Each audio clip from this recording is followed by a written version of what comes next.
সম্মানিত বন্ধুগণ, আসসালামু আলাইকুম। দূরে কাছে দেশে অথবা দেশে বাইরে থেকে প্রিয় বন্ধুরা, ঠিক এই মুহূর্তে যেখান থেকে বাস্তব জীবনের গল্প শোনার জন্য আমার সাথে জয়েন করেছেন আমি আপন। আর যে আপন জীবনের গল্পের 1149তম পর্বে আপনাকে বরাবরের মতো স্বাগতম জানাচ্ছি। প্রিয় বন্ধুরা, আজ আমি আপনাকে শোনাবো বরিশালের ভাই নাসির উদ্দিনের জীবনের কলিজা কাঁপানো চরম কষ্টকর এক পারিবারিক বাস্তব জীবন কাহিনী। বন্ধুগণ, আজকের গল্পের টাইটেল 12 বৎসর পর স্ত্রীর খোঁজ মিলে পতিতালয়ে। এই গল্পটা বরিশালের প্রত্যন্ত এলাকার এক মধ্যবিত্ত ফ্যামিলির করুণ বাস্তব জীবনের গল্প। এই পারিবারিক বাস্তব জীবনের গল্পটা এতটাই কষ্টকর যে পুরোটা গল্প পড়ার পরে আমি আমার চোখের পানি ধরে রাখতে পারিনি। হৃদয় বিতারক এক করুণ বাস্তব ঘটনা। আমি সবাইকে অনুরোধ করব, শুরু থেকে শেষ পর্যন্ত বরিশালের ভাই নাসির উদ্দিনের জীবনের বাস্তব গল্পটা আপনারা প্রত্যেকে আমার মুখে শুনবেন এবং গল্প শেষে নাসির ভাইকে আপনার মতো করে একটা মন্তব্য কমেন্ট বক্সে লিখবেন। ধন্যবাদ সবাইকে। সম্মানিত বন্ধুগণ, আসসালামু আলাইকুম। আমার নাম মোহাম্মদ নাসির উদ্দিন, আমার বাড়ি বরিশাল। বন্ধুগণ, আমি আমার জীবনের গল্পটা শুরু করার শুরুতে আপনাদেরকে আমার পরিবারের বিষয়ে জানিয়ে রাখি। আমার পরিবারে আমি আছি, আমার বাবা আছে, মা আছে, এছাড়া রয়েছে আমার দাদি মনি সহ আমার ছোট 2টা ভাই আর ছোট একটা বোন। আমরা টোটাল 3 ভাই 1 বোন। আমাদের পরিবারটা বরিশাল শহর থেকে অনেক দূরে সবুজ শ্যামলে গড়া কোনো এক ছোট্ট মায়াবী গ্রামে এক নিম্ন মধ্যবিত্ত পরিবার। আমার বাবা পেশায় একজন দলিল লেখক। আমি খুব ছোটোবেলা থেকে দেখে আসছি আমার বাবা ওই দলিল লেখার কাজ করে এবং আমার বাবা একজন কেরানিও বটে।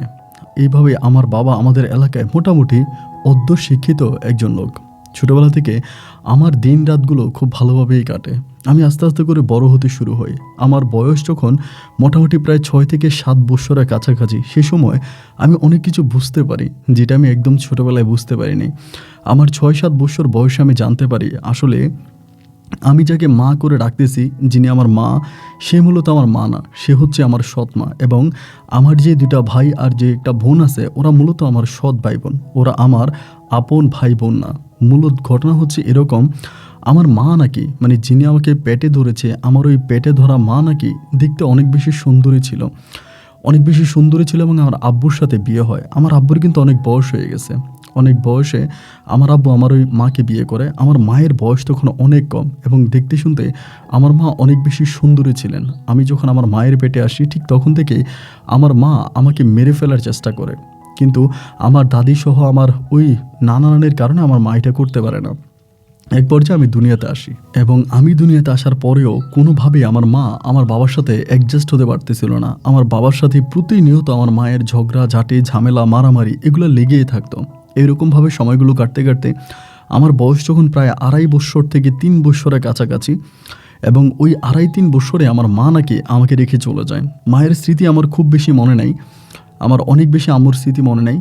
মানে আমাকে রেখে নাকি তিনি চলে যায়, কারোর সাথে পরকীয়া করে এবং পরকীয়ায় লিপ্ত হয়ে আমার মা তখন চলে যায়। এবং আমার আব্বু প্রায় আমার মায়ের জন্য অনেক কান্নাকাটি করে, অনেক হুজুর ধরে, অনেক কবিরাজ ধরে, অনেক মানুষের কাছে যায় আমার মাকে আনার জন্য। মূলত আমার বাবা আমার মাকে অনেক বেশি ভালোবাসতো, এত বেশি ভালোবাসতো যা বলার মতো না। আমার মা চলে যাওয়ার পরে নাকি আমার বাবা একরকম পাগল হয়ে যায়, মানে মানসিক রোগী হয়ে যায়।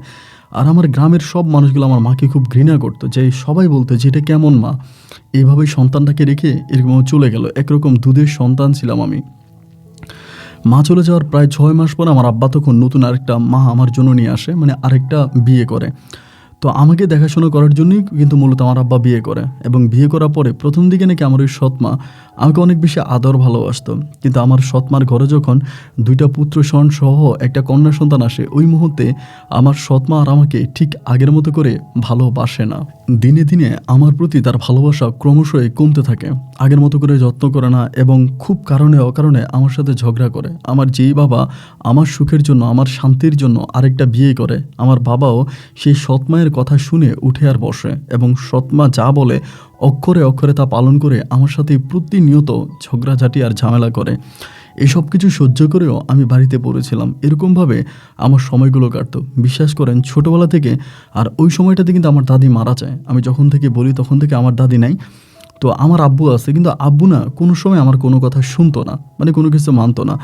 এবং ছোটোবেলা থেকে আমি সেইভাবে পড়াশুনোও করতে পারিনি। আমার বেশিরভাগ সময় কাটতো কাজ কাম করে, এবং একটা কাজের মেয়ে একটা ঘরের মধ্যে যে ধরনের কাজ করে আমি ঠিক সেই ধরনের কাজগুলোই করতাম। আপনি শুনলে অবাক হয়ে যাবেন।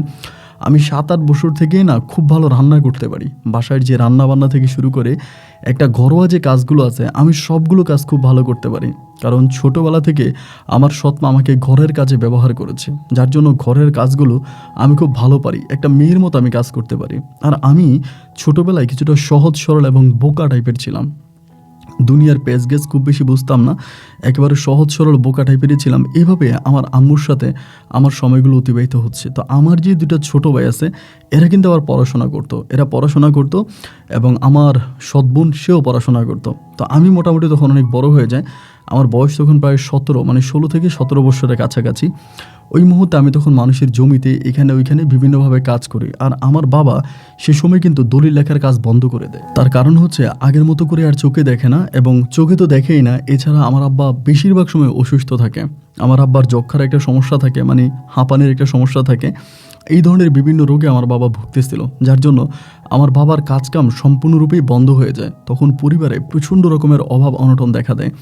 একে তো ছোটো 2টা ভাই পড়াশোনা করে এবং আমার ছোট একটা বোনও আছে, মা আছে। এদের মুখে আহার তুলে দিতে গিয়ে আমি তখন দিন রাত মিলিয়ে হাড় ভাঙা পরিশ্রম করে আমি তখন মাঠে ঘাটে কাজ করি, গাধার মতো মাঠে ঘাটে কাজ করি। এরপরেও আমি সংসার ঠিকমতো চালাতে পারি না। এরপরেও সংসার চালাতে আমি হিমশিম খেয়ে যাই। দেখা যায় আমার সৎ ভাইরা তেমন কিছুই করতো না। ওরা সবসময় বাড়িতেই থাকতো, ঘরেই থাকতো, এবং আমার মা ওদেরকে খাওয়া দাওয়া করাইতো, ওদের পড়াশোনা করাইতো, এবং ওদেরকে নিয়ে আমার মায়ের বেশিরভাগ সময় কাটতো। ওদেরকে নিয়ে আমার মা মূলত ব্যস্ত থাকতো। তো যাই হোক, ওরা যেহেতু পড়াশোনা করে, আমার মা তো ওদেরকে নিয়ে ব্যস্ত থাকবে, এটাই স্বাভাবিক। এভাবে আমার বয়স যখন প্রায় 18 বছরের কাছাকাছি, ওই মুহূর্তে হঠাৎ করে আমার মা একদিন আমাকে ডেকে বলতেছে যে, নাসির, তোর জন্য একটা ভালো পাত্রী পাইছি, তোরে বিয়ে করাই দিব। আমার বয়স তখন 17 কি 18 এরকমই হবে, আমার ঠিক খেয়াল নাই। তো আমি তখন অবাক হয়ে গেলাম যে কী ব্যাপার, আমি এরকম 17-18 বছরের একটা যুবক, এই মুহূর্তে আমার মা কেন আমাকে বিয়ে করাতে চায়? বিষয়টা কোনোভাবেই বুঝতে পারতেছিলাম না। আমি তখন মাকে বললাম যে, তুমি আমাকে এখনই কেন বিয়ে করাতে চাও? এমনি আমি আমার ভাই বোনদের মুখের আহার তুলে দিতে পারি না, আমি তাদেরকে ঠিকমতো খাওয়া দাওয়া করাতে পারি না, এতটা অভাব অনটনে দিন কাটতেছে, এর মধ্যে তুমি আমাকে বিয়ে করানোর জন্য উঠে পড়ে লাগছো। এটা কী ধরনের কথা? আমি এখন বিয়ে করব না। এবং বিয়ে করবো না এই কথা বলাতে আমার সৎমা আরও আমার উপরে খেপে যায়। বিয়ে করবি না মানে? তোর বয়স হয়েছে, তোকে বিয়ে করাবো না? তাই আমি বললাম, আমার বয়সী তো আমাদের গ্রামের এখনও কেউ বিয়ে করে নাই। যারা আমার বয়সী আছে ওরা তো কেউই বিয়ে করে নাই। তাহলে তুমি আমাকে বিয়ে করানোর জন্য এরকম উঠে পড়ে লাগছো কেন? আমি এখন বিয়ে করবো না, এবং বিয়ে আমি পরে করব। কিন্তু কোনোভাবে আমার সৎমাকে এটা বোঝানো গেলই না। তিনি আমাকে বিয়ে করিয়েই ছাড়বে। তো আমাদের পাশের গ্রামের একটা মেয়ে, নাম হচ্ছে মুক্তা। তিনার আগে একটা বিয়ে হয়েছে, হাজব্যান্ডের সাথে ডিভোর্স হয়ে গেছে। হাজব্যান্ডের সাথে ডিভোর্স হয়ে যে না, মানে হাজব্যান্ড মরে গেছে, এটা আমি ঠিক জানি না। তো শুনেছিলাম ওই রকম একটা মেয়ের সাথে উনি আমার বিয়ে ঠিক করে। তো আমি কিন্তু আবার মাশাআল্লাহ দেখতে শুনতে অনেকটা সুন্দর ছিলাম, মানে আমি নাকি অনেকটাই আমার মায়ের মতো হয়েছি। আমার মাও অনেক লম্বা ছিলেন, সুন্দর ছিলেন, মুখমণ্ডল অনেক মায়াবী ছিলেন। তো অনেকেই বলে আমি নাকি দেখতে শুনতে অনেকটাই আমার আম্মুর মতো হয়েছি। তো যাই হোক, এভাবেই তখন পড়ে আসি, এবং আমাকে ওইখানে বিয়ে করাই ছাড়বে আমার সৎমা। পরে আমি অনেক যুদ্ধ করলাম, ঝামেলা করলাম, দেখা যায় যে না, আসলে আমার সৎমায়ের হাত থেকে আমি বাঁচতে পারি না। অ্যান্ড পরিশেষে আমার ওই মেয়েটাকে, মানে ওই মুক্তা মহিলাটাকে আমার বিয়ে করা লাগে। পারিবারিকভাবে খুব ছোট করে বিয়ের আয়োজন করে আমি ওই মুক্তাকে বিয়ে করি। এবং মুক্তাকে বিয়ে করার পরে আমি না প্রথম দিকে এই বিষয়গুলো জানতাম না। যখন তার সাথে আমার বিয়ে হয়, এই বিষয়গুলো প্রথম আমি জানতাম না, এবং এরপরে মানে পরে জানতে পারি যে আমার ওই সৎমা নাকি ওনার কাছ থেকে, মানে মুক্তার বাবার কাছ থেকে টাকা নিছে। এটা মুক্তাও জানে না এবং আমিও জানি না। মানে মুক্তা আমাকে পছন্দ করতো, এটা সত্যি। মাঝে মাঝে আমার আম্মুকে বলতো যে আপনার ছেলে নাসির আমার খুব ভালো লাগে, এটা ওইটা বলতো। তো আমার আম্মা নাকি ওনার কাছ থেকে টাকা নিছে, মানে ওই মুক্তার বাবার কাছ থেকে টাকা নিছে। এটা বিয়ের প্রায় 4-5 দিন পর থেকে আমি বিষয়টা জানতে পারি। যখন এটা আমি জানতে পারি যে আমার আম্মার ওই মুক্তার বাবার কাছ থেকে টাকা নিছে, তখন আমার মনে খুব প্রশ্ন জাগে যে কী ব্যাপার, আম্মু টাকা নিল কেন? এই মুহূর্তে তো আসলে আম্মুর টাকা নেওয়ার কথা না, তা আম্মু কেন টাকা নিল? পরে এটা নিয়ে আম্মুর সাথে আমি জিজ্ঞেস করি যে আম্মু, তুমি মুক্তার বাবার কাছ থেকে টাকা নিছো, যৌতুক নিছো, কিন্তু কেন নিছো? আমি তো তোমাকে যৌতুক নিতে বলি নাই, তুমি যৌতুক কেন নিলা? আমার মা বলতেছে যে তোর ছোট 2টা ভাই আছে, ছোটো বোনটাকে বিয়ে দিতে হবে, পারিবারিক এত অভাব, এত অনটন, তো এগুলোর জন্য আমি কিছু টাকা নিয়েছি। পরে আমি বললাম যে না, তুমি কাজটা ভালো করো নাই, এবং তুমি তাদের টাকাটা ফিরিয়ে দাও। এই নিয়ে আমার আম্মার সাথে তখন আমার টুকিটাকি ঝগড়া হতে শুরু হয়। পরিশেষে আমি শুধু জানতে পারি যে আমার সৎমা আমাকে বিয়ে করানোর সবচেয়ে বড় টার্গেট হচ্ছে ওই যে টাকা। সেই টাকার জন্য আমার সৎমা আমাকে বিয়ে করায়, এবং সেই টাকা দিয়ে আমার যে ছোট 2 ভাই আছে তাদের পড়াশোনা করায় এবং আমার ছোট যে বোনটা আছে ওরও পড়াশোনা করায়। মানে একমাত্র পরিবার চলতেছিল না বলেই আমার মা তখন এই আশ্রয়গুলো নেয়। কিন্তু আমার মা যদি চাইতো আমার যে ছোট 2 ভাই আছে মানে তাদের মাঝে একজনও যদি পড়াশোনা বন্ধ করে দিয়ে আমার সাথে মাঠে ঘাটে কাজ করতো তাহলেই কিন্তু মানে পরিবার সুন্দরভাবে চলে। কিন্তু আমার মা আমার ছোট 2 ভাইয়ের পড়াশোনা বন্ধ করে নাই। আমার মা বলতেছে এরা পড়াশোনা করবে, এদের পড়াশোনা বন্ধ করা যাবে না। আর আমার ছোট 2 ভাইও কিন্তু অনেক মেধাবী ছিল, আমার আব্বার মতোই মেধাবী ছিল। আমার আব্বা দেখতে শুনতে অতটা ভালো না হলেও কিন্তু আমার আব্বার মেধা শক্তি অনেক ভালো ছিল। আমার আব্বা অনেক দূর পর্যন্ত পড়াশোনা করেছে সেই আমলে। পরে এইভাবেই তখন পড়ে আসি অ্যান্ড আমার মা তখন আমাকে বিয়ে করালো এবং বিয়ে করানোর পরে এই মুক্তার সাথে আমার প্রতিনিয়ত ঝগড়া হতো। আর ঝগড়া হতো শুধু ওই টাকা নিয়ে। আমার মা মুক্তার বাবার কাছ থেকে টাকা নিছে, ওই টাকা আমার মা কেন আমাকে দেয় না। মুক্তা কিন্তু ডিরেক্টলি আমার মাকে কোনো কিছু বলে না, মানে হঠাৎ করে গিয়ে আমার আম্মুকে কিছু বলে না যে আপনি আমার আব্বার কাছ থেকে টাকা কেন আনছেন বা কি, এগুলো বলে না। শুধু আমার সাথে সারাদিন ঘরের মধ্যে ঝগড়া করতে থাকে যে তুমি তোমার আম্মুকে টাকা দিয়ে দিছো, তোমার আম্মুর কাছ থেকে টাকা নাও, এই টাকার মালিক তো তুমি। আমার আব্বা যদি টাকা দিয়েও থাকে তা তোমার জন্য দিছে, আমার আব্বু তো টাকা তোমার ভাইদের জন্য দেয় নাই, আর ওরা তো তোমার আপন ভাই না, ওরা তোমার সৎ ভাই। এইরকম করে প্রতিটা মুহূর্তে মুক্তা আমার সাথে ঝগড়া করতো। এই ঝগড়াঝাটিগুলো সহ্য করেও আমি সংসার করে যাচ্ছিলাম। এভাবে সময়গুলো কাটতে কাটতে একটা পর্যায়ে আমি হঠাৎ করে এমন একটা দৃশ্য দেখলাম যেটা দেখে আমি অবাক হয়ে গেলাম। আমার বিয়ের প্রায় 7 মাসের মাথায় মুক্তা আমার আম্মুর সাথে মিশে গেল। যে মুক্তা আমার আম্মুর কথা শুনতে পারতো না, আমার আম্মুর কথা শুনলে সে রাগ করতো, আমার আম্মু ভালো না এটা ওইটা, আমার আম্মুর সম্বন্ধে হাজারটা বাজে কথা বলতো, সেই মুক্তাই এখন আমার আম্মুর সাপোর্ট নিয়ে নিল এবং কথায় কথায় বলতে শুরু করলো যে আমার আম্মা অনেক ভালো, আমার আম্মা এটা, আমার আম্মার ওইটা। এবং সে সর্বোপরি আমার আম্মুর সাথে উঠা বসা থেকে শুরু করে আম্মুর খুব ঘনিষ্ঠ লোক হয়ে গেল। মানে এবার বউ শাশুড়ি দুজনে মিলে প্রতিটা মুহূর্তে মুহূর্তে আমার সাথে ঝগড়া করতে শুরু করে। মানে এবার তারা একজোট হয়ে মনে হলো যেন আমার উপরে অ্যাটাক করতেছে, এরকম একটা অবস্থা। ভাই দেখেন আমি সারাদিন মাঠে কাজ করি, আমার 2 ভাই তখন হোস্টেলে থেকে পড়াশোনা করতো এবং ওদের টাকারও মানে হোস্টেলে যে পড়তো ওই টাকাও বেশিরভাগ সময় আমার আম্মাও দিত কিছু, আর আমিও অনেক টাকা দিতাম। আমি মানুষের জমিতে কাজ করতাম, ফসল ফলাতাম, আবার নিজেরও অনেকগুলো জমি জমা ছিল, ওইগুলোতেও কাজবাজ করতাম। একরকম কৃষিকাজ করে আমার যে লাভ হতো সেই লাভের অনেক অংশই আমি আমার সৎ ভাইদের পড়াশোনার কাজে ব্যয় করতাম। এরকম করে সময়গুলো কাটতেছে অ্যান্ড আমার বয়স তখন প্রায় 19 বছরের কাছাকাছি। এই যে এতগুলো বছর কেটে গেল, মধ্যে 4-5 বছরের মতো, বাট আমার কোনো সন্তানাদি হলো না। আমার কোনো সন্তানাদি হলোই না, সন্তান তো হলোই না। এবং এরই মাঝে দেখা গেল যে মানে কি বলবো, লজ্জার কথা, তারপরেও বাস্তবতার জন্য বলি, আমার যে ছোট 2 সৎ ভাই আছে, সৎ ভাইয়ের মধ্যে একদম ছোটোটা আর বড়টা আমার বউর সাথে পরকীয়ায় লিপ্ত হয়ে গেছে। মানে পরকীয় সম্পর্ক করে এবং সম্পর্কটা এরকমভাবে করে যেটা আমি নিজের চোখেও দেখি, আমি অনেক সময় নিজেও দেখি। এবং দেখার পরে মানে আমার এরকম একটা অবস্থা যে ধরেন তারা ঘরের মধ্যে দরজা আটকে আছে এবং আমি যখন দরজা নক করি তখন আমার বউ দরজা খুলে দেয়, আমি দেখি যে আমার ছোট ভাই ওই রুমের মধ্যে। তাই আমি ওকে জিজ্ঞেস করি যে কী ব্যাপার, ও এখানে কেন আসছে? তো বলে ও আসছে আর কি, আসলে কী হয়েছে, তোমার ভাই না?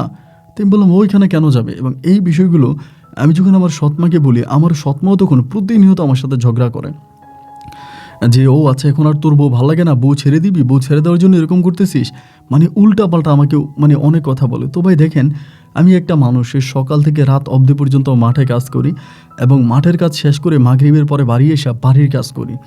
বাড়ির কাজ বললে আপনি শুনলে অবাক হয়ে যাবেন যে আমি বাড়িতে রান্না বান্না করি। মানে আমার মা আমার বউ তারা কেউ রান্না বান্না করে না। মাগরিবের সময় আমি মাঠ থেকে কাজ শেষ করে এসে আমি হাত মুখ দিয়ে গোসল করে রান্না বসাই, রাত 10টা থেকে 11টার মধ্যে আমার রান্না হয় এবং রান্না হলে পরে আমরা সবাই মিলে একসাথে খাই। তো আমি আমার মারে যদি বলি যে মা তুমি তো রান্নাটা করতে পারো, ঘরের মধ্যে তুমি তো আগে রান্না করতা, বাট এখন কেন করো না? আমার মা কিন্তু আগে রান্না করতো, কিন্তু আমার ওই বউর সাথে একজোট হয়ে যাওয়ার পর থেকে আমার মা রান্না করে না। এবং আমি আমার বউকে মুক্তাকেও বলি যে তুমি রান্না বান্না করো না কেন, তুমি তো রান্না করতে পারো। ও তখন ঘুরে ফিরে একই কথা, আমি কি এত টাকা দিয়ে এই বাড়িতে রান্না করার জন্য আসছি? আমার বাপে তোমার মাকে যে টাকা দিছে সেই টাকা দিয়ে মানে মানে মাসে প্রায় 10টা বান্দি দাসী রেখা আমি চলতে পারবো, আমি কেন রান্না করবো, আমি কেন কাজ করবো? তোমার মারে বলো। তো মারে যদি বলি, মা বলে তোর বউ আছে না, তোর বউ রান্না করে না কেন? তারা উপর দিয়ে আমার সামনে একজন আরেকজনকে দেখতে পারে না, কিন্তু ভিতরে ভিতরে আমার মা আর আমার বউ হচ্ছে একজোট। মানে ভিতরে তারা একজোট, কিন্তু উপর দিয়ে আমাকে বুঝায় যে কেউ কাউকে দেখতে পারে না। বিষয়টা এরকম হয়ে গেল যে পাড়া পুতার কষা আর মধ্যেখানে মরিচের মরণ। মানে আমার জীবনটা ঠিক এরকমও হয়ে গেল। কান্নাকাটি করতাম, কোনো কিছু ভালো লাগতো না। এবং এরকম করে একদিন হলো কি, প্রায় আমি মাঠে কাজ করতেছি, তো সন্ধ্যার দিকে আমি ওই যে আপনার মাটি খনন করতেছি এবং চারপাশে যে মানে ধানি জমির চারপাশে যে কোদাল দিয়ে আইল কাটতে হয়, তো কোদাল দিয়ে আমি তখন আইল কাটতে গিয়ে হঠাৎ করে আমার পায়ের মধ্যে একটা কোপ লেগে গেছে মানে কোদালের, এবং লাগার পরে প্রচণ্ড রক্ত বেরোইছে। তো আমি তখন কী করলাম, পাটারে কোনো রকমে বেঁধে আসছি বাড়িতে। শীতকাল ছিল ওই সময়টাতে, শীতের সময়ের কথা বলতেছি। পরে বাড়িতে আসছি, বাড়িতে আসার পরে দেখি যে এতগুলো আপনার হাঁড়ি পাতিল এটা ওইটা সব পড়ে আছে আপনার এই ইয়ের পারে, পুষ্কুনের পারে। তো আমি মাঠ থেকে আসছি এবং আসার পরে মানে আমি চিন্তা করলাম, কিরে এত কিছু পুষ্কুনের পারে পড়ে আছে। আমার বউ ঘরের মধ্যে, আমার ওই ছোটো ভাই, ও কিন্তু তখন আর হোস্টেলে থাকতো না, প্রথমে হোস্টেলে থাকতো, এরপর থেকে ও বাড়িতেই থাকে। ও দেখে যে আমার বউর সাথে লুডু খেলতেছে মাগরিবের পরে, বিষয়টা আপনি চিন্তা করেন। তো এরপর আমি এটা দেখার পরে জাস্ট অবাক হয়ে গেলাম। আমার বউরে বললাম যে, মুক্তা তুমি এখানে এই লুডো খেলতেছো আর আমি পাটা কাইটে ফেলছি, আমার পাটা ব্যথা, আমি তো পানিতে নামতে পারবো না। একটা কাজ করো, লুডো খেলাটা বন্ধ করে মানে হাঁড়ি পাতিলগুলো ধুয়ে আনো, আমি রান্না বসাবো। এবং এইটা বলাতে ও তখন বলে, আমি হাঁড়ি পাতিল ধুতে পারবো না, তোমার মায়েরে গিয়া বলো। তো যখন এটা বললো, আমি তখন আম্মার কাছে গেলাম, আম্মা দেখি পান খাইতেছে বৈশা বৈশা। তো আমার ছোটো বোনও কিন্তু আছে ভাই, চিন্তা করেন, আমার বোনও কিন্তু আছে। আমি তখন আমার মায়েরে বললাম যে, মা হাঁড়ি পাতিলগুলো একটু ধুয়ে দাও, আমার পায়ে ব্যথা, আমি তো পানিতে নামতে পারবো না, আমার পা কেটে গেছে কোদাল দিয়ে। মা বলে, আচ্ছা করমুনি। এই কথা বললো, প্রায় আধা ঘন্টা হয়ে গেল, মা করে না। এবং আমি তখন চিন্তা করলাম যে আমার ছোটো বোনটা পড়তেছে, আমি তখন ছোটো বোনটারে ডাক দিলাম, বোনটারে ডাক দিয়ে বলতেছি যে, বোন রে, আমার পা কেটে গেছে কোদালে, আমার পাটা ব্যথা করতেছে অনেক, আমি তখন পানিতে নামতে পারবো না, ঠান্ডায় নামতে পারবো না। একটা কাজ করতে একটু কষ্ট করে গিয়া হাঁড়ি পাতিলগুলো ধুয়েই না ভাইয়ারে দিয়ে, ভাইয়া রান্না বসাবো। এবং এটা বলতে আমার বোন বলে, না আমার পড়া আছে, কালকে আমার পরীক্ষা, আমি পারবো না। মানে ভাই তখন মানে জীবনটা যে কেমন, মানে বুঝতে পারতেছিলাম না যে আমার সাথে এটা কী হচ্ছে। এরকম করে আসতেছে এবং ঘরের মধ্যে আসার পরেই মানে আমি যখন রুমে ঢুকবো, তখনই আমি একটা দৃশ্য দেখতে পেলাম, আমার বউর সাথে আমার ছোটো ভাইয়ের একটা হাতাহাতির দৃশ্য, যেটা দেখতে আসলেই কিছুটা অশ্লীল টাইপের ছিল। এটা দেখার পরে আমি এসে এই প্রথম মানে বিয়ের আজকে প্রায় এতগুলো বৎসর পরে এই প্রথম আমি আমার বউরে একটা ধমক দিলাম। মানে ধমক দিলাম বলতে একটু রাগান্বিত কণ্ঠে একটা ধমক দিলাম। আমার ধমক দেওয়ার পরেও তখন করলো কি, মানে মুহূর্তের মধ্যে আমার ছোটো ভাইয়ের ছেড়ে দিয়ে আপনার একটা জুতো নিয়ে আমাকে ঠাস ঠাস করে মারতে শুরু করলো আমার ছোটো ভাইয়ের সামনে। মানে আমার ছোটো ভাইয়ের সামনে আমাকে মারতে শুরু করলো। মায়ের ব্যথা সহ্য করতে না পেরে আমি তখন ভীষণ রাগ করে আমি ওর গায়ে হাত তুলতে শুরু করলাম, মানে ওরে মারতে শুরু করলাম। এবং এইরকম মারপিটের মধ্যে এরকম মারামারি হইতে হইতে ধরেন একটা পর্যায়ে দুজনে মিলে এরকম মারামারি হলো। এবং মারামারির এক পর্যায়ে আমার বউ তখন ওই রাতের মধ্যে চলে গেছে তার বাপের বাড়িতে, ও আর আমার সংসার করবে না। আমিও রাতের মধ্যে সিদ্ধান্ত নিলাম যে ঠিক আছে, ও যেহেতু আমার সংসার করবে না, আমিও সংসার করব না, আমাকে ছেড়ে দিব। তো রাতে যখন ওর বাপের বাড়িতে চলে গেছে, পরে রাত্রে আমার মা তখন আমার রুমে আসছে, আইসা বলে, কী হয়েছে? আমি বললাম, এই ঘটনা, আমি ওরা রাখবো না, আমি ওরা ছেড়ে দিব। আমার মা তখন আমার বলে, তুই ছেড়ে দিবি? কারে ছেড়ে দিবি? তোর বউয়েরে কত টাকা কাবিনে বিয়ে করছিস তুই জানিস? আমি আসলে ভাই ওই সময় পর্যন্ত না, আজকে যার সাথে 5 বছরের মতো সংসার করি প্রায়, আমি জানিই না যে তার সাথে আমার কাবিন কত টাকা হয়েছে, মানে কত টাকা কাবিনে আমি তাকে বিয়ে করছি এটা আমি নিজেও জানি না। এবং আসলে সত্যি কথা বলতে গেলে আমি এতটাই সহজ সরল এবং বোকা টাইপের একটা মানুষ ছিলাম, বিয়ে করতে যে একটা কাবিন উল্লেখ করতে হয়, কাবিনের টাকা নির্ধারণ করতে হয়, এই কোনো কিছুই কিন্তু আমি বুঝতাম না, আমি এতটাই বোকা ছিলাম। আমি ওই প্রথমেই জানতে পারি আমার মায়ের মুখে যে আমি নাকি আমার বউকে 10 লক্ষ টাকা কাবিনে বিয়ে করছি। মানে আমি এতটাই অবাক হয়ে গেলাম এটা শুনে যে 10 লক্ষ টাকা, আপনি চিন্তা করেন প্রায় 2000 সালের দিকে মানে এইরকম একটা মানে তখনকার সময়ে প্রায় আমি 10 লক্ষ টাকা কাবিনে বিয়ে করছি 2008-9 দিকে সম্ভবত এরকমই সময়। তো আমি তখন মানে চিন্তা করতেছি যে এটা কী ধরনের কথাবার্তা, আমি এত টাকা কাবিনে বিয়ে করছি, এটা তো হতেই পারে না, মানে এটা হতে পারে না। এবার আমার মা আমাকে বলে যে ওকে যদি ছেড়ে দিতে হয় তোর 10 লক্ষ টাকা দিতে হবে, তোর বিটা বাড়ি যা আছে সব কিছু বিক্রি করলেও তো 2 লাখ টাকা হবে না, তুই 10 লাখ টাকা দিবি কোত্থেকে? একটা কাজ কর, সকালবেলা গিয়ে তোর বউকে নিয়ে আয়, আর বউকে নিয়ে না আসলে তুই বিপদে পড়বি। আমি ভাই সারাটা রাত ঘুমোতে পারিনি, কখনো খাটের এই পাশে কখনো ওই পাশে 2 পাশ করে করে আমি রাত যাপন করলাম। এবং চিন্তা করতেছি আমার মা যেটা বলছে কথা তো সত্যি, যদি আমি ওকে ফিরে না আনি তাহলে তোকে আমার কাবিনের টাকা দিতে হবে। সকালে ঘুম থেকে উঠে আমার শ্বশুরবাড়িতে গেছি, যাওয়ার পরে আমার শ্বশুর আমার শাশুড়ি তারা আমার সাথে প্রচণ্ড রকমের দুর্ব্যবহার, খারাপ ব্যবহার করতেছে। এরকম করে বলতেছে, আমার মেয়ে এটারে বিয়ে দেওয়ার সময় তোর আম্মাকে এত টাকা দিলাম, এরপরও তুই আমার মেয়ের গায়ে হাত তুলিস, আমার মেয়ের তুই মারিস, তোর এত বড় সাহস, আমার মেয়ে তোর সংসার করবে না। তুই যত টাকা কাবিনে আমার মেয়েকে বিয়ে করছিস কাবিনের টাকা ফিরিয়ে দে, আর তোর মা যে টাকা আমাদের কাছ থেকে যৌতুক বাবদ নিয়ে গেছে ওই টাকাও ফিরিয়ে দে, আমার মেয়ে তোর সংসার করবে না। তো আমি তো জানি মা ওই টাকা তো বহুত আগেই খেয়ে ফেলছে, আর আমিও বা 10 লাখ টাকা দিব থেকে। আমি তখন এই গিয়ে মুক্তারে বুঝালাম, মুক্তা মন খারাপ করো না, আমার আসলে মিজাজ খারাপ ছিল, পা কেটে গেছে, অনেক রাগ হয়েছে, এই জন্য আমি এরকমটা করছি, বাট আমি আর এরকম করব না, তুমি আমাকে মাফ করে দাও, তুমি আমার সাথে চলো। না, ও আমার সাথে যাবেই না। দুপুরে মনে হয় ওর হাতে পায়ে ধরে ওর বাবা বলছে এরপর থেকে যদি বিন্দু মাত্র মুক্তার সাথে আমার কোনো কিছু হয়, মুক্তা যা বলবে তাই হবে ওই পরিবারে। মুক্তার কথার উপরে কোনো কথা যদি আমি বলি তাহলে আমাকে জেলে দিয়ে দিবে, এরকমভাবে ওর বাবা ধমক দিয়ে দুপুরে মুক্তাকে আমার সাথে আমাদের বাড়িতে পাঠায়। বাইরে ভাই, এবার মনে হলো মুক্তা সুপ্রিম পাওয়ার নিয়ে আমাদের ঘরে আসছে। মা তো এমনিতেই ধরেন আপনার যে মায়ের যে অবস্থা, মায়ের সামনে তো যাওয়াই যায় না, কোনো কথা বলাই যায় না, এর উপর আবার মুক্তও তখন এরকম পাওয়ার দেখাইতেছে। মাও কাজকাম করে না, মুক্তও কাজকাম করে না, মা চলে মায়ের পাওয়ারে, মুক্তা চলে মুক্তার পাওয়ারে, আর মধ্যখানে আমি যেন পড়ে গেছি একটা বিপদে।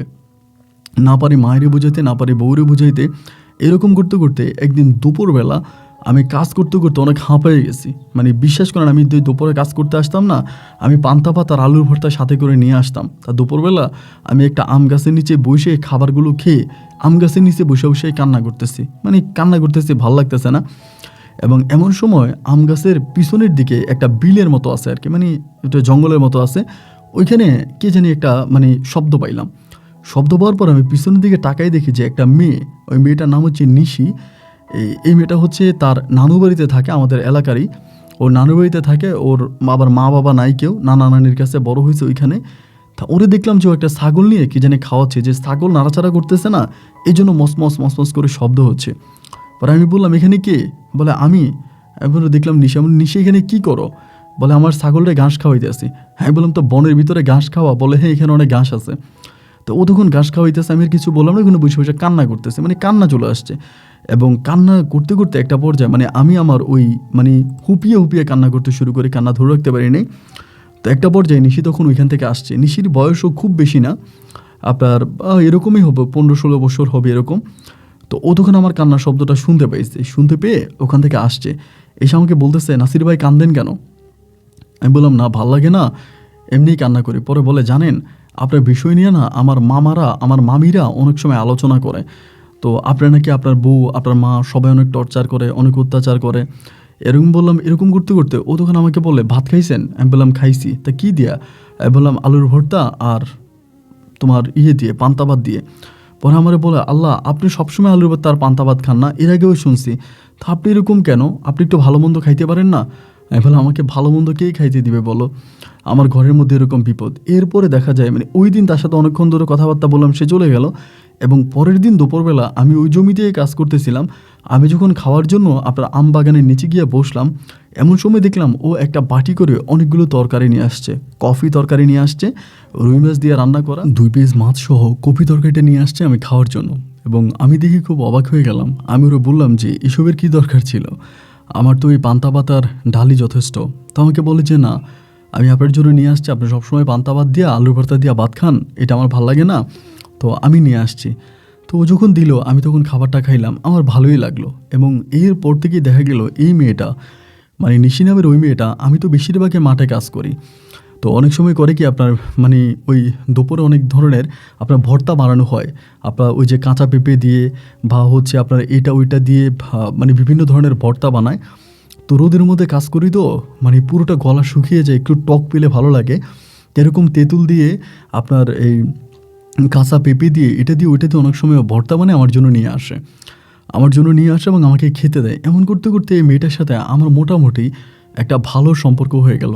দেখা যায় আমাদের এলাকাতে এই নিশি মেয়েটা আমার অন্তরের এমন জায়গায় বসবাস করতে শুরু করলো যে আজ পর্যন্ত ওই জায়গায় আমি কাউরে জায়গা দিতে পারি নাই।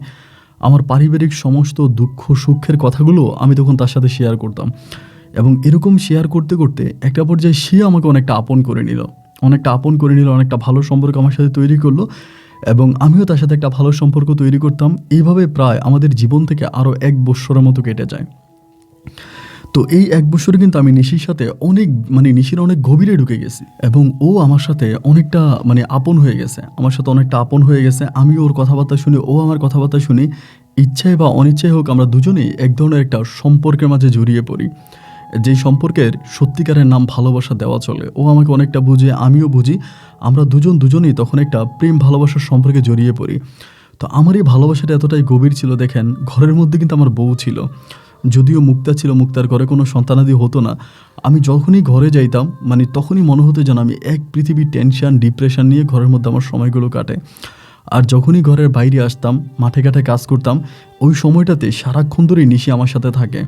আমাকে কাজে হেল্প করে, আমাকে পানি এনে দেয়, আমাকে দুপুরবেলা শরবত বানিয়ে এনে দেয়, এরপরে বিভিন্ন ধরনের খাবার আমাকে এনে দেয়। এরকম মুখরোচ খাবারগুলো খেতে খেতে ওর সাথে আমার সম্পর্কটা খুব গভীর একটা পর্যায়ে যাওয়ার পর আমি তখন বলতেছিলাম যে, নিশি, আমার তো কোনো ভবিষ্যৎ নাই। আমি যাকে বিয়ে করেছি মুক্তার ঘরে কোনোদিনই সন্তানাদি হবে না। মুক্তার অনেক পরীক্ষা নিরীক্ষা করলাম, অনেক ডাক্তারের কাছে নিয়ে গেলাম, ডাক্তার বলছে কোনো সন্তান হবে না। আর সন্তান হওয়া না হওয়া এটা হচ্ছে পরের বিষয়। দেখো, আমার মা আর মুক্তা মিলে আমাকে এইভাবে টর্চার করেন। আমার জীবনের ভবিষ্যৎটা কি? আমার মা তার ছোট ২ ছেলে আছে, তাদেরকে পড়াশোনা করাইতেছে। আমার ছোট বোনের পড়াশোনা করাইতেছে। আমাকে নিয়ে আমার মা এক বিন্দু পরিমাণের কোনো কিছু চিন্তা করে না। আমি যে একটা মানুষ, আমি কি করব না করব, আমাকে নিয়ে আমার মায়ের কোনো রকমের মাথা ব্যথা নাই। নিশিতা আমাকে বলে, তুমি একটা কাজ করো, কিছু একটা করার জন্য চেষ্টা করো। এইভাবে মাঠে ঘাটে কাজ করে মাস শেষে যা ইনকাম করতেছো, সবই তো তোমার ভাই বোনের পিছনে, তোমার বউয়ের পিছনে খরচ করে ফেলতেছো। এখন তোমার তো ভবিষ্যৎ বলতে আর কিছুই নেই, তুমি কিছু একটা করো। তা আমি বললাম, আমি কি করব? আমার তো কোনো কিছু করার নাই। এই সময় ও হঠাৎ করে আমাকে একটা প্রস্তাব দিল যে, তুমি একটা কাজ করো, তুমি বিদেশে চলে যাও। তুমি যদি বিদেশ চলে যাও তাহলে তুমি এই সমস্ত চিন্তা ভাবনাগুলো থেকে বের হতে পারবা। কেউ আর তোমাকে জ্বালাবে না, কেউ আর তোমাকে বিরক্ত করবে না, এবং সব কিছু থেকে তুমি অনেকটা আলাদা হয়ে যেতে পারবা, অনেকটা ভালো থাকবা। আমি তখন বললাম, আলাদা হয়ে যেতে পারবো, ভালো থাকবো, আমি তোমার কথা বুঝলাম না। আর আমি যে বিদেশ যাব, এখন বিদেশ যেতে তো অনেক টাকা লাগে, আমার এই টাকা কে দিবে? আমি এত টাকা কোথায় পাবো? ও আমাকে বলে, তুমি টাকা ম্যানেজ করতে পারবা না? হ্যাঁ, বলি, যে মানুষ বৎসরে ১০,০০০ টাকা ম্যানেজ করতে পারি না, সে মানুষ লক্ষ লক্ষ টাকা ম্যানেজ করে বিদেশে যাব? এইটা তো আসলে হাস্যকর কথা ছাড়া আর কিছুই না। তো তারপর আমাকে বলো, আচ্ছা ঠিক আছে, আমি দেখি কি করতে পারি। এরকমভাবেই ওর সাথে আমার সম্পর্কটা যেত। তো মাঝে মাঝে হতো কি, আমি সন্ধ্যার সময় রাতের বেলায় কোথায় থেকে না থাকি, এই নিয়ে আমার বউয়ের কোনো মাথা ব্যথা নাই। কারণ আমার বউ তো আমার ছোটো ভাইয়ের সাথে খুব দিব্যিয়ে ভালো সময় কাটাইতেছে, যেটা দেখেও আমি না দেখার অভিনয় করে যাচ্ছি। রাতের বেলায় যদি আমি ঘর থেকে বেরিয়ে যাই, আমার বউয়ের কোনো অভিযোগ নাই যে আমি কোথায় যাচ্ছি। কারণ আমি ঘর থেকে বের হলে আমার বউ তখন আমার ছোটো ভাইকে ঘরে ডেকে নিয়ে আনে। তো এই জন্য আমি দেখা যায় যে বেশিরভাগ সময় বাইরেই থাকতাম, এবং ওই বাইরে থাকার সময়টাই আমি নিশির সাথে কাটাতাম।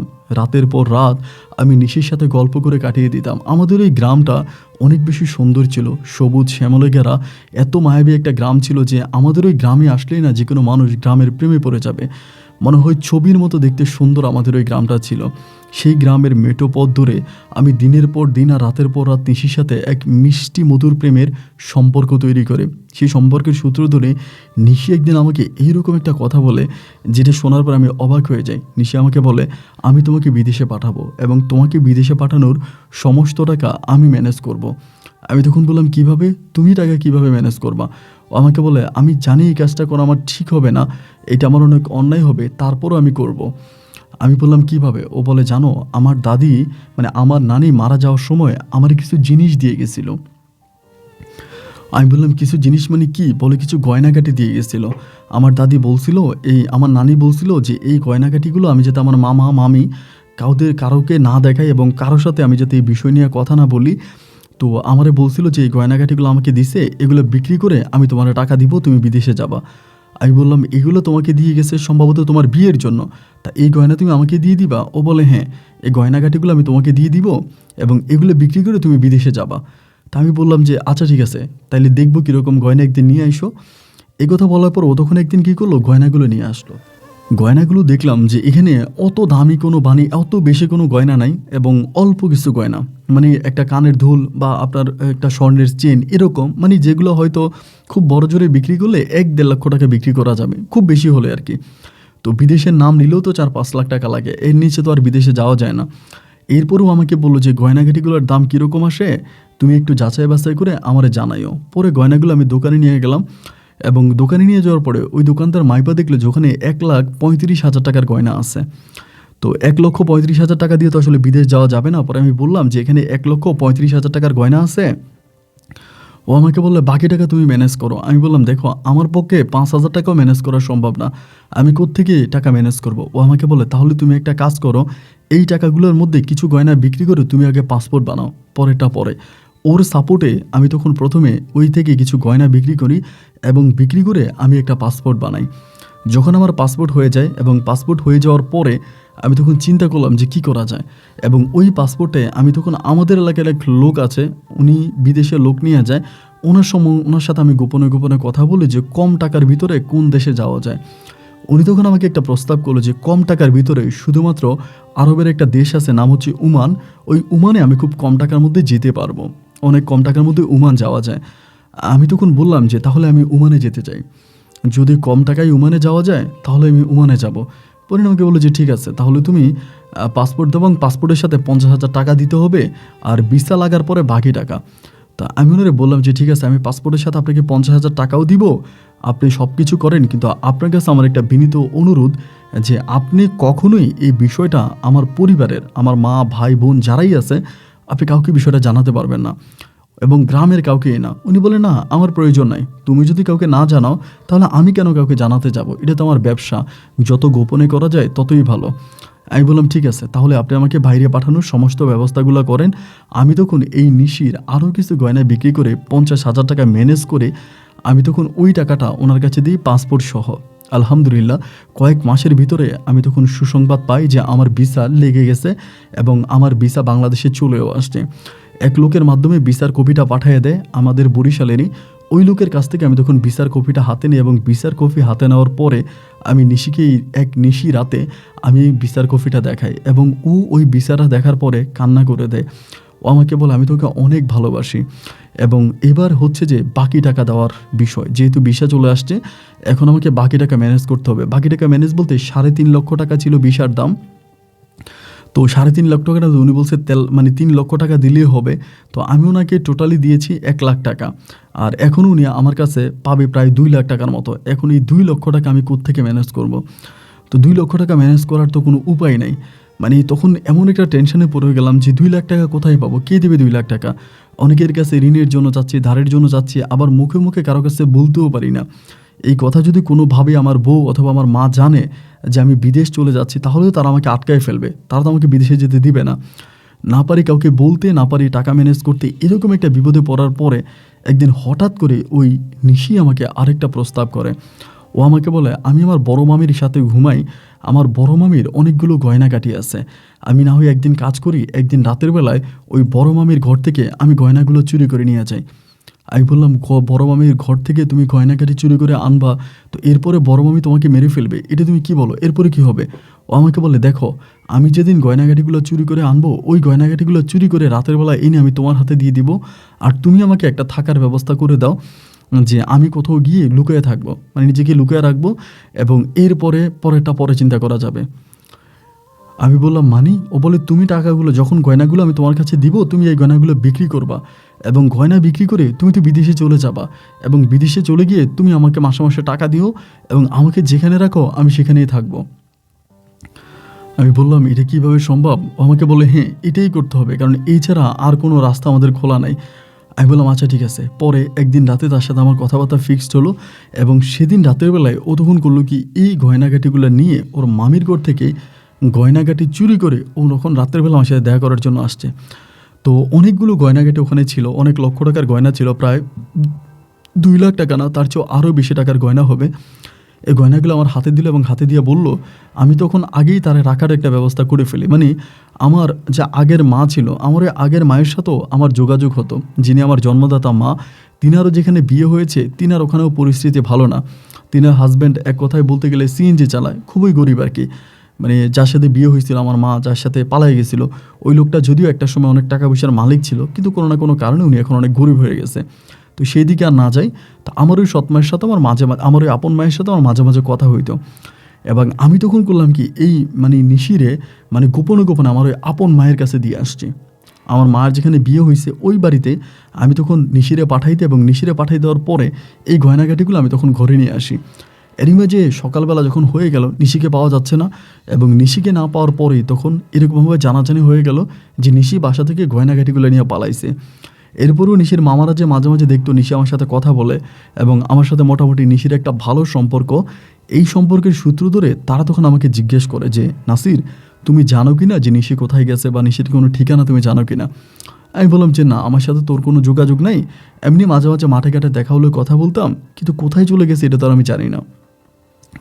ওর মামারা তখন খুব টেনশনে পড়ে যায় এবং ওরে খুঁজতে খুঁজতে একটা সময় তারা প্রশাসনের পর্যন্ত আশ্রয় নেয়। বিষয়টা প্রশাসন মহলে জানাজানি হয় এবং জানাজানি হওয়ার পরে প্রতিটা মুহূর্তে আমাকে তখন হুন্য হয়ে তারা খুঁজে বেড়াচ্ছে এখানে ওইখানে বিভিন্ন, মানে আমাকে বলতে নিশিকে, বাট আমার তো নিশির সাথে গোপনে গোপনে কথা হচ্ছে। নিশিকে আমি যেখানে রেখেছি নিশি ওখানে সেভ আছে। এরকম করতে করতে আমার ভিসার মানে আমার ডেট হয়ে গেছে, মানে টিকিট কাটা হয়ে গেছে, যাওয়ার সময় হয়ে গেছে। তো যেদিন আমি যাব মানে এর আগের দিন রাতের বেলায় আমি নিশির সাথে দেখা করার জন্য আমার ওই আপন মায়ের বাড়িতে যাই, এবং ওখানে গেলে পরে তিনি তখন আমার সাথে নিশির বিয়ে পড়াই দেয়। মানে ওইখানেই বসে তিনি আমার সাথে নিশির বিয়ে পড়াই দেয়, আমি তখন নিশিকে বিয়ে করি। তো এবং বিয়ে করার পর আমার ওই মায়ের ঘরে আরও ছেলে মেয়েরা আছে, তারা খুব ঝামেলা করতেছে নিশি ওখানে যাওয়ার পরে।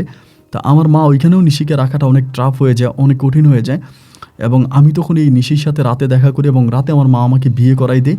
ওই রাতে নিশির সাথে আমার বাসরও হয়, এবং বাসর হওয়ার পরে এর পরের দিনে আমি তখন চলে যাই হচ্ছে আপনার, মানে এর পরের দিনে আমার ফ্লাইট হয়ে যায়, আমি চলে যাই আপনার ওমানে। আমি ওমানে চলে যাই এবং আমি ওমানে যাওয়ার আগ মুহূর্ত পর্যন্ত আমার সৎমা বা আমার বউ মুক্তা আমি কাউকেই বিষয়গুলো জানতে দেই না বা কাউকেই কোনো কিছু বলি নাই। এবং ওমানে আমি গিয়ে পৌঁছানোর পরে মোবাইল ফোনের মাধ্যমে আমি তাদেরকে জানাই যে আমি ওমানে চলে আসছি এবং আমি ওখানে ভালো আছি। এটা জানানোর পরে তাদের সবাই তো মাথায় হাত পড়ে যায়, আয় হায় এটা কি, কীভাবে কী হলো। এবার ওমানে আলহামদুলিল্লাহ আমি যেই কাজে যাই, মানে ওখানে একটা উটের কাজ আছে, মানে একটা উটের কারখানায় যাই, মানে উটের ফার্মে যাই। তো ওই উটের ফার্মে গিয়ে আমি তখন উট পরিষ্কার করি বা উটকে গোসল করাই, উটের নখ কাটি, এরকম করতে করতে উটের কাজ করতাম। আর সাথে কিছু ইন্ডিয়ান ভাই ছিল, বাঙালি কেউ ছিল না, বাঙালি আমিই ছিলাম।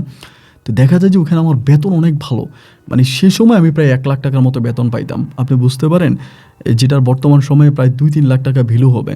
1 লাখ টাকার মতো আমি তখন বেতন পাইতাম। মাত্র কয়েক মাসের ভিতরে আমার মুক্তা যে তার মামিদের কাছ থেকে গয়নাগাটি নিয়ে গেছিলো এগুলো নিশি যে তার মামিদের কাছ থেকে গয়নাগাটি নিয়ে গেছিলো এগুলো পরিশোধ করার জন্য আমি তখন নিশির কাছে টাকা পাঠাই। এবং টাকা পাঠানোর পরে নিশি তার মামিদেরকে ওসব দিতে চায় নাই বা তারাও আর এগুলো নিয়ে যায় নাই। তারা নিশির চেহারাই দেখতে চায় না, মানে নিশির কথাই তারা ভুলে গেছে যে নিশি তাদের সাথে এত বড় বেইমানি করছে, নিশি যাতে তাদের বাড়ির আশেপাশে না যায়। এবার আমি আমার সৎমায়ের জন্য টাকা পাঠাই এমনি ওমনে। এবার আমি আমার সৎমাকে বললাম যে একটা কাজ করেন, মুক্তার বাবার কাছ থেকে আপনি যেই টাকা যৌতুক বাবদ নিয়েছেন ওই টাকা দিয়ে দেন, দিয়ে আপনি মুক্তাকে ছেড়ে দেন। না, মুক্তার কথা হচ্ছে মুক্তাকে যদি আমাকে ছেড়ে যায় তাহলে তার কাবিনের টাকা দিতে হবে। আমি বিদেশ করে প্রায় 2 থেকে 3 বছরের মতো বিদেশ করে আমি এই মুক্তার কাবিনের টাকা ম্যানেজ করি এবং 1 লক্ষ টাকা আমি ওখানে স্যালারি পাইতাম। এবং এছাড়া আমার ওখানে আরও অনেক ইনকাম ছিল, ওই সময় আমি অনেক বেশি টাকা ইনকাম করতাম। আমাদের যে আপনার মানে উটের ফার্ম ছিল, উটের ফার্মের সামনে আমি তখন পান, বিড়ি, সিগারেট এগুলোও বিক্রি করতাম। তো এগুলো করলে কিন্তু আমার অনেক বেশি টাকা পাওয়া যায়। তামাক বিক্রি করতাম, সেই থেকে আমি প্রায় অনেক টাকা পাইতাম। একসাথে কয়েকটা কাজ করতাম। আমি প্রায় বছর 3-4 ভিতরে আমি তখন এই মুক্তাকে সম্পূর্ণভাবে তালাক দেওয়ার জন্য সমস্ত টাকা পয়সা ম্যানেজ করে ফেলি এবং মুক্তার কাছ থেকে আমার মা যৌতুকভাবে যে টাকা নিয়েছিল সেই টাকা আমি দিয়ে ফেলি। এবং এরপরে এই সময়টাতে কিন্তু আমি নিশিকে আমার ওই আপন ভাইয়ের কাছে রাখি না, কারণ আমার আপন ভাইয়ের কাছে রাখলে আমার যেই মানে সৎ বাবা আছে তিনি ঝামেলা করে, তার ছেলেমেয়েরা ঝামেলা করে, তখন আমি নিশিকে একটা বাড়িতে ভাড়া রাখি এবং ওই ভাড়াটাও আমার সৎমা ঠিক করে দেয়। আমি নিশিকে খরচের টাকা দিতাম, সব কিছু রাখতাম। এরকম করতে করতে একটা পর্যায়ে মানে আমার কাছে যেটা মনে হলো যে আমি নিশিকে ওইখানে নিব না, মানে আমার আম্মার কাছে নিব না। আমার আম্মা তখন এরই মাঝে আবার আমি অনেক কাজ করি, মানে এই ঘটনার পরে আমি নিশিকে আবার বিদেশে নিয়ে আসার প্ল্যানিং করি যে আমি যেহেতু এখানে আসি, আমি আমার মালিকের সাথে কথাবার্তা বলি, সে আমারে বলে আমার ওয়াইফ যদি আসে তার বাসায় কাজ করতে পারবে এবং তার হাউসমেটের বিষয়ে সে আমার বউকে আনবে। পরে আমি নিশিকে পাসপোর্ট করে নিশিকে আমি তখন ওমানে নিয়ে আসি। এই 4-5 বছরের মধ্যে নিশিকে ওমানে আনি এবং ওমানে আনার পরে নিশি আর আমি তখন এক ঘরে থাকতে শুরু করি। আলহামদুলিল্লাহ আমাদের মেঘ কেটে তখন আকাশে একটা স্বর্ণালী সূর্য ওঠে। এবং নতুন একটা সকাল আমি দেখতে পাই। আমি তখন নিশির সাথে ওমানের মাটিতে খুব ভালো সময় কাটাচ্ছিলাম। তখন আর মুক্তা নাই এবং ছোট যে 2টা আমার ভাই ছিল, 2 ভাই তখন সরকারি চাকরি পাইছে। আমার এই 2 ভাইয়ে প্রশাসনিক লেভেলের ভালো পর্যায়ে চাকরি পাইছে এবং আমি নিজের টাকা পয়সা দিয়ে আমার ছোট বোনটাকে বিয়েও দেই। এরকম করে নিশি আমার সাথে থাকতে থাকতে একটা পর্যায়ে নিশি বেবি কনসেপ্ট করে, মানে বাবু কনসেপ্ট করে এবং আমার একটা কন্যা সন্তান আমার একটা ছেলে সন্তান হয় নিশির ঘরে। একটা ছেলে সন্তান হয় এবং ছেলেটা হওয়ার পরে আমার ছেলেটা যখন হয় এবং ছেলেটা হওয়ার প্রায় আপনার 6 বছর পর্যন্ত ও ওমানেই থাকে, আমার সাথেই থাকে। ও আর দেশে যায় না, আমিও আর দেশে যাই না। আর আমার যে কফিল আছে তিনি বলে দিয়েছে এরপরে যদি কোনো সন্তান হয় তাহলে অবশ্যই যেন ওকে বাংলাদেশে পাঠাই দিই, এইখানে সন্তান প্রসব করতে পারবে না। তো এই জন্য আমি আর ওকে দেশেও পাঠাই না, ওভাবেই মানে বেবিও নেই না, ওকে এভাবেই রেখে দিছি। এখন 6 বছর পরে ওর আর পেটে কোনো সন্তানাদি হয় না, মানে কোনো সন্তান হয় না। সন্তান নেওয়ার জন্য ট্রাই করি কিন্তু সন্তান হয় না। এবং সন্তান না হওয়ার পরে দেন ওই মুহূর্তে হলো কি, ওরে আমি তখন মানে বললাম যে আবার এখানে আরেকটা ঘটনা। আমার যে দুই সৎ ভাই আছে যারা সরকারি চাকরি পাইছে, আমার এই 2 সৎ ভাই আমার মায়ের কোনো খোঁজ খবর নেয় না। আমার মায়ের কোনো খোঁজ খবর নেয় না, আমার মায়েরাই খাওয়ায় না, আমার মায়ের তক্ত তালাশ নেয় না। আমার যে বোন আছে যারা বিয়ে দিয়ে দিছি সেও পর্যন্ত আমার মায়ের কোনো খবর নেয় না, মাকে কোনো টাকা পয়সা দেয় না। মায়ের টাকা পয়সা, মায়ের ভরণ পোষণ, মায়ের খাওয়া দাওয়া যা কিছু আছে সব কিছুই ভাই আমি দিই। আমার টাকা আমার মা চলে, আমার মা চলাফেরা করে, খাওয়া দাওয়া করে, ওষুধ বড়ি সব কিছু আমিই দিচ্ছি। তো এরকম করতে করতে একটা সময় নিশি আমাকে বলতেছে যে আম্মুকে তো দেখার মতো দেশে কেউ নেই, নাহলে আমি ওই সময় তো আমার সৎমা আমার সাথে অনেক ভালো হয়ে যায়, মানে অনেক ভালো। এর মাঝে আরেকটা কথা বলে রাখা ভালো, এই আমি ওমানে যাওয়ার পরে আমার যে আপন মা ছিল যিনি আমাকে অনেক সাহায্য সহযোগিতা করেছে নিশিকে পাওয়ার জন্য, আমার ওই আপন মা মারা যায়। আমার ওই আপন মা গাড়ি অ্যাক্সিডেন্টে মারা যায় এবং আপন মা মারাতে আমি অনেক কষ্ট পাই। আমার মারা যাওয়া তো অনেক বেশি খারাপ লাগে আমার, কিন্তু আমি দেশে যাই না। তো নিশি আমাকে বলে যে আমি আম্মুর কবরটাও দেখবো, আর তোমার আম্মু যেহেতু এখন যিনি বেঁচে আছে উনি ঠিকমতো খাওয়া দাওয়া করতে পারে না, ওনার কেউ খোঁজ খবর নেয় না, আমি বাংলাদেশে চলে যাই। আমার ছেলের নাম ছিল নাদিম, বলে নাদিমকে নিয়ে আমি দেশে চলে যাই এবং দেশে গিয়ে আমি নাদিমকে নিয়ে থাকবো, নাদিমকে আমি বড় করব এবং তার পাশাপাশি আমি তোমার মায়ের সেবা যত্ন করব, তোমার মাকে খাওয়াবো, পড়াবো, তোমার মাকে ভালো রাখবো। মানে ও দেশে যাওয়ার জন্য একটু উন্মাদ হয়ে গেছে। আর ওর যেহেতু সন্তানাদি হয় না, ও ভাবতেছে যদি আমার আরেকটা সন্তান হয় তাহলে তো আমার মানে একটা সন্তানের জন্য বিশেষ করে তখন ওমান থেকে দেশে চলে আসে। তো আমি ওকে টিকিট কেটে দিলাম, সব কিছু কমপ্লিট হলো, দেশে চলে আসলো। এবং দেশে আসার পর ও তখন আমার সৎ মায়ের সাথে আছে। আমার সৎ মা যে ঘরে থাকতো এই ঘরে ও থাকতো। এবং আমি যখন ওমানে ছিলাম তখন আমি জানতে পারতাম যে আমার সৎ ভাইয়েরা আমার আম্মুর খোঁজ খবর নেয় না। কিন্তু আমি আমার বউকে দেশে পাঠানোর পরে আমার বউ আমাকে বলল, নিশি আমাকে বলল যে না, মাঝে মাঝে আমার সৎ ভাই সৎ বোন ওরা আমার সৎ মাকে দেখতে আসে এবং আমার সৎ মায়ের সাথে তাদের ভালো একটা সম্পর্কও আছে। কিন্তু আমার সৎ মা আমাকে বললো যে না, তারা তার কোনো খোঁজ খবর নেয় না। তো যাই হোক, নিশি এটা জানানোর পরে আমি বললাম এটা তো একটা খুশির সংবাদ, ভালো সংবাদ যে আমার মাকে তারা দেখতে আসে বা আমার মায়ের সাথে তারা কথাবার্তা বলে, এতে তো আমার রাগ করার কিছু নাই। এই বলে নিশিকে তখন আমি দেশে রাখলাম এবং আমি তখন ওমানে পড়ে আসি। অ্যান্ড এরই মাঝে আমি আরেকবার দেশে আসছি, মানে আমি বিগত এতগুলো বছর একবার দেশে আসছি। এবং দেশে আসার পরে আমাদের গ্রামে মোবাইল নেটওয়ার্কের অবস্থা ভালো ছিল না, মানে ফোনে নেট পাওয়া যেত না, নেটে খুব সমস্যা হইতো, ফোনে কথা বলা যেত না। এই জন্য কাউসারের দোকান বলে, মানে কাউসার স্টোর বলে আমাদের এলাকাতে একটা মোবাইলের দোকান ছিল, যেখানে গ্রামের যারা বিদেশে থাকতো তারা ওনার কাছে ফোন দিলে তিনি মোবাইল নেওয়া যাইতো, তার মোবাইলের নেট ছিল বা ওরকম একটা সিস্টেম ছিল। তো এরপরে সে কী করলো, মোবাইল নিয়ে বাড়িতে যাইতো, আমি আমার বউর সাথে কথা বলতাম, আমি আমার মায়ের সাথে কথা বলতাম, মোবাইলে ফোন দিতাম, নিয়ে যাইতো। আমার বউ বাড়িতে যাওয়ার আমি ওরে বলতাম, মারে বলতাম যে মা ওর একটু ভালো কবিরাজের কাছে নিয়ে যাও, ভালো ডাক্তারের কাছে নিয়ে যাও, ওর কোনো বাচ্চা কাচ্চা হয় না, বাচ্চা কাচ্চা হওয়া তো দরকার, তুমি একটু ভালো ডাক্তার কবিরাজ দেখাও। আমার মা বলে ঠিক আছে, সমস্যা নেই, আমি ডাক্তার কবিরাজ দেখাবো, বাচ্চা হবে। অ্যান্ড এইভাবে আম্মু তখন মানে আম্মুর সাপোর্টে আমি তখন পড়ে আছি, আম্মু আমাকে এটা বলতেছে, আমি শুনতেছি। এরকম করে সময়গুলো কাটতে কাটতে একটা পর্যায়ে দেখা গেল কি, মানে আমার বউ জানি কেমন একটু অন্যরকম হয়ে গেছে। অন্যরকম মানে কি জানেন, মানে আগে যেরকম অনেক চঞ্চল স্বভাবই ছিল, আমার সাথে অনেক হেসে খেলে কথা বলতো, মানে কেমন জানি একটা ভাব ছিল, বাট এই জিনিসটা আমার বউয়ের মাঝে এখন আর নাই। আমার বউ কেমন জানি একটু এক ঘরোয়া টাইপের হয়ে গেছে, কারোর সাথে খুব বেশি একটা কথা বলে না, একা একা থাকে, আমি ফোন দিলে আমার সাথে কথা বলে, এবং কেমন জানি একটা অবস্থা হয়ে গেল। এরই মাঝে কিছুদিনের মাঝে আমার মা আমাকে হঠাৎ করে বলতেছে, ওই যে কাউসারের কথা আমি বললাম যে মোবাইলের দোকানদার, মোবাইল নিয়ে আমাদের বাড়িতে আসতো যাইতো, বা আমার বউ আমার সন্তানের যা লাগতো বাজার থেকে কিনে এনে দিত, মানে আমাদের পরিবারে একজন গার্ডিয়ানের মতো ছিল, ওই কাউসারের সাথে নাকি আমার বউয়ের পরকীয়া আছে। এই কথা আমার মা আমাকে বলতেছে। এবং মায়ের এই কথা শোনার পরে আমি তখন অবাক হয়ে গেলাম যে মা তুমি এটা কী বলো। মা বলে যে হ্যাঁ তোর বউর পরকীয়া আছে এবং তোর বউ এগুলো এগুলো করে। তো খবরদার বাবা, তুই কিন্তু আবার তোর বউর এগুলো বলিস না, কারণ তোর বউ যদি তুই এগুলো বলিস তাহলে তোর বউ মনে করবে আমি তোর সৎমা, আমি তোর সংসারে আগুন লাগাই দিতেছি। সত্য মিথ্যা তুই জানতে পারবি কয়েকদিন পরেই। তো আমার বউ কেমন যেন একটু মানসিক রোগীর মতো হয়ে যায় ভাই, মানে ও কেমন যেন একটু পাগল টাইপের হয়ে যায়, মানে আমার সাথে কথা বলার সময় ব্যালেন্স ঠিক থাকে না, এই কথা বলতে গিয়ে ওই কথা বলে ফেলে, ওই কথা বলতে গিয়ে ওই কথা বলে ফেলে, মানে কেমন যেন একটা অবস্থার মধ্যে পড়ে যায়। অ্যান্ড এরকমভাবে সময়গুলো কাটতে কাটতে একটা পর্যায়ে আমার মা হঠাৎ করে আমারে বলতেছে যে বাবা রে, আমি তো তোর অনেকবার বলছি যে তোর বউ ওই দোকানদার কাউসারের সাথে একটা খারাপ সম্পর্ক আছে, তুই তো আমার কথা বিশ্বাস করলি না, এখন তো বাবা তুই বিশ্বাস করবি। আমি বললাম এখন বিশ্বাস করবো মানে? আমার মা বলে হ্যাঁ এখন বিশ্বাস করবে, কারণ তোর বউ কিন্তু গর্ভবতী। কথাটা শুনে আমার চোখ দুইটা কপালে উঠে গেল যে মা এটা তুমি কি বললা, আমার বউ গর্ভবতী? আমি তো ওরে বিদেশে এত বছর রাখলাম, বাচ্চা হওয়ার জন্য আমি ওকে দেশে পাঠাইলাম এবং আমি মধ্যে দিয়ে দেশে গেলাম, তোমাকে বললাম ডাক্তার কবিরাজ দেখানোর জন্য, এখন যে সন্তান হয়েছে এই সন্তানকে আমার? মা বলে না, তুই বিদেশ চলে গেছিস আজকে কত মাস হয়ে গেছে, এরপরে পেটে সন্তান আসলে এটা তোর সন্তান হয়? আমি তখন বললাম এটা তুমি কি বললা? বলে আমার মা বলে হ্যাঁ ওর পেটে সন্তান আছে, এবং তুই যদি বিশ্বাস না করিস তুই খবর নিয়ে দেখ। এবার আমি ওরে ডিরেক্টলি প্রশ্ন করলাম যে নিশি এটা কি ঘটনা, আমি শুনলাম তোমার পেটে নাকি বাবু, আমি তো দেশে নেই, আমি তো বিদেশে, তাহলে তোমার পেটে সন্তান আসলো কোত্থেকে? ও আমাকে বলে আমি জানি না। কি তুমি জানো না মানে? ও আমাকে বলে সন্তান কোত্থেকে আসছে আমি জানি না। আমি বলি তুমি জানো না মানে এটা কী ধরনের কথা?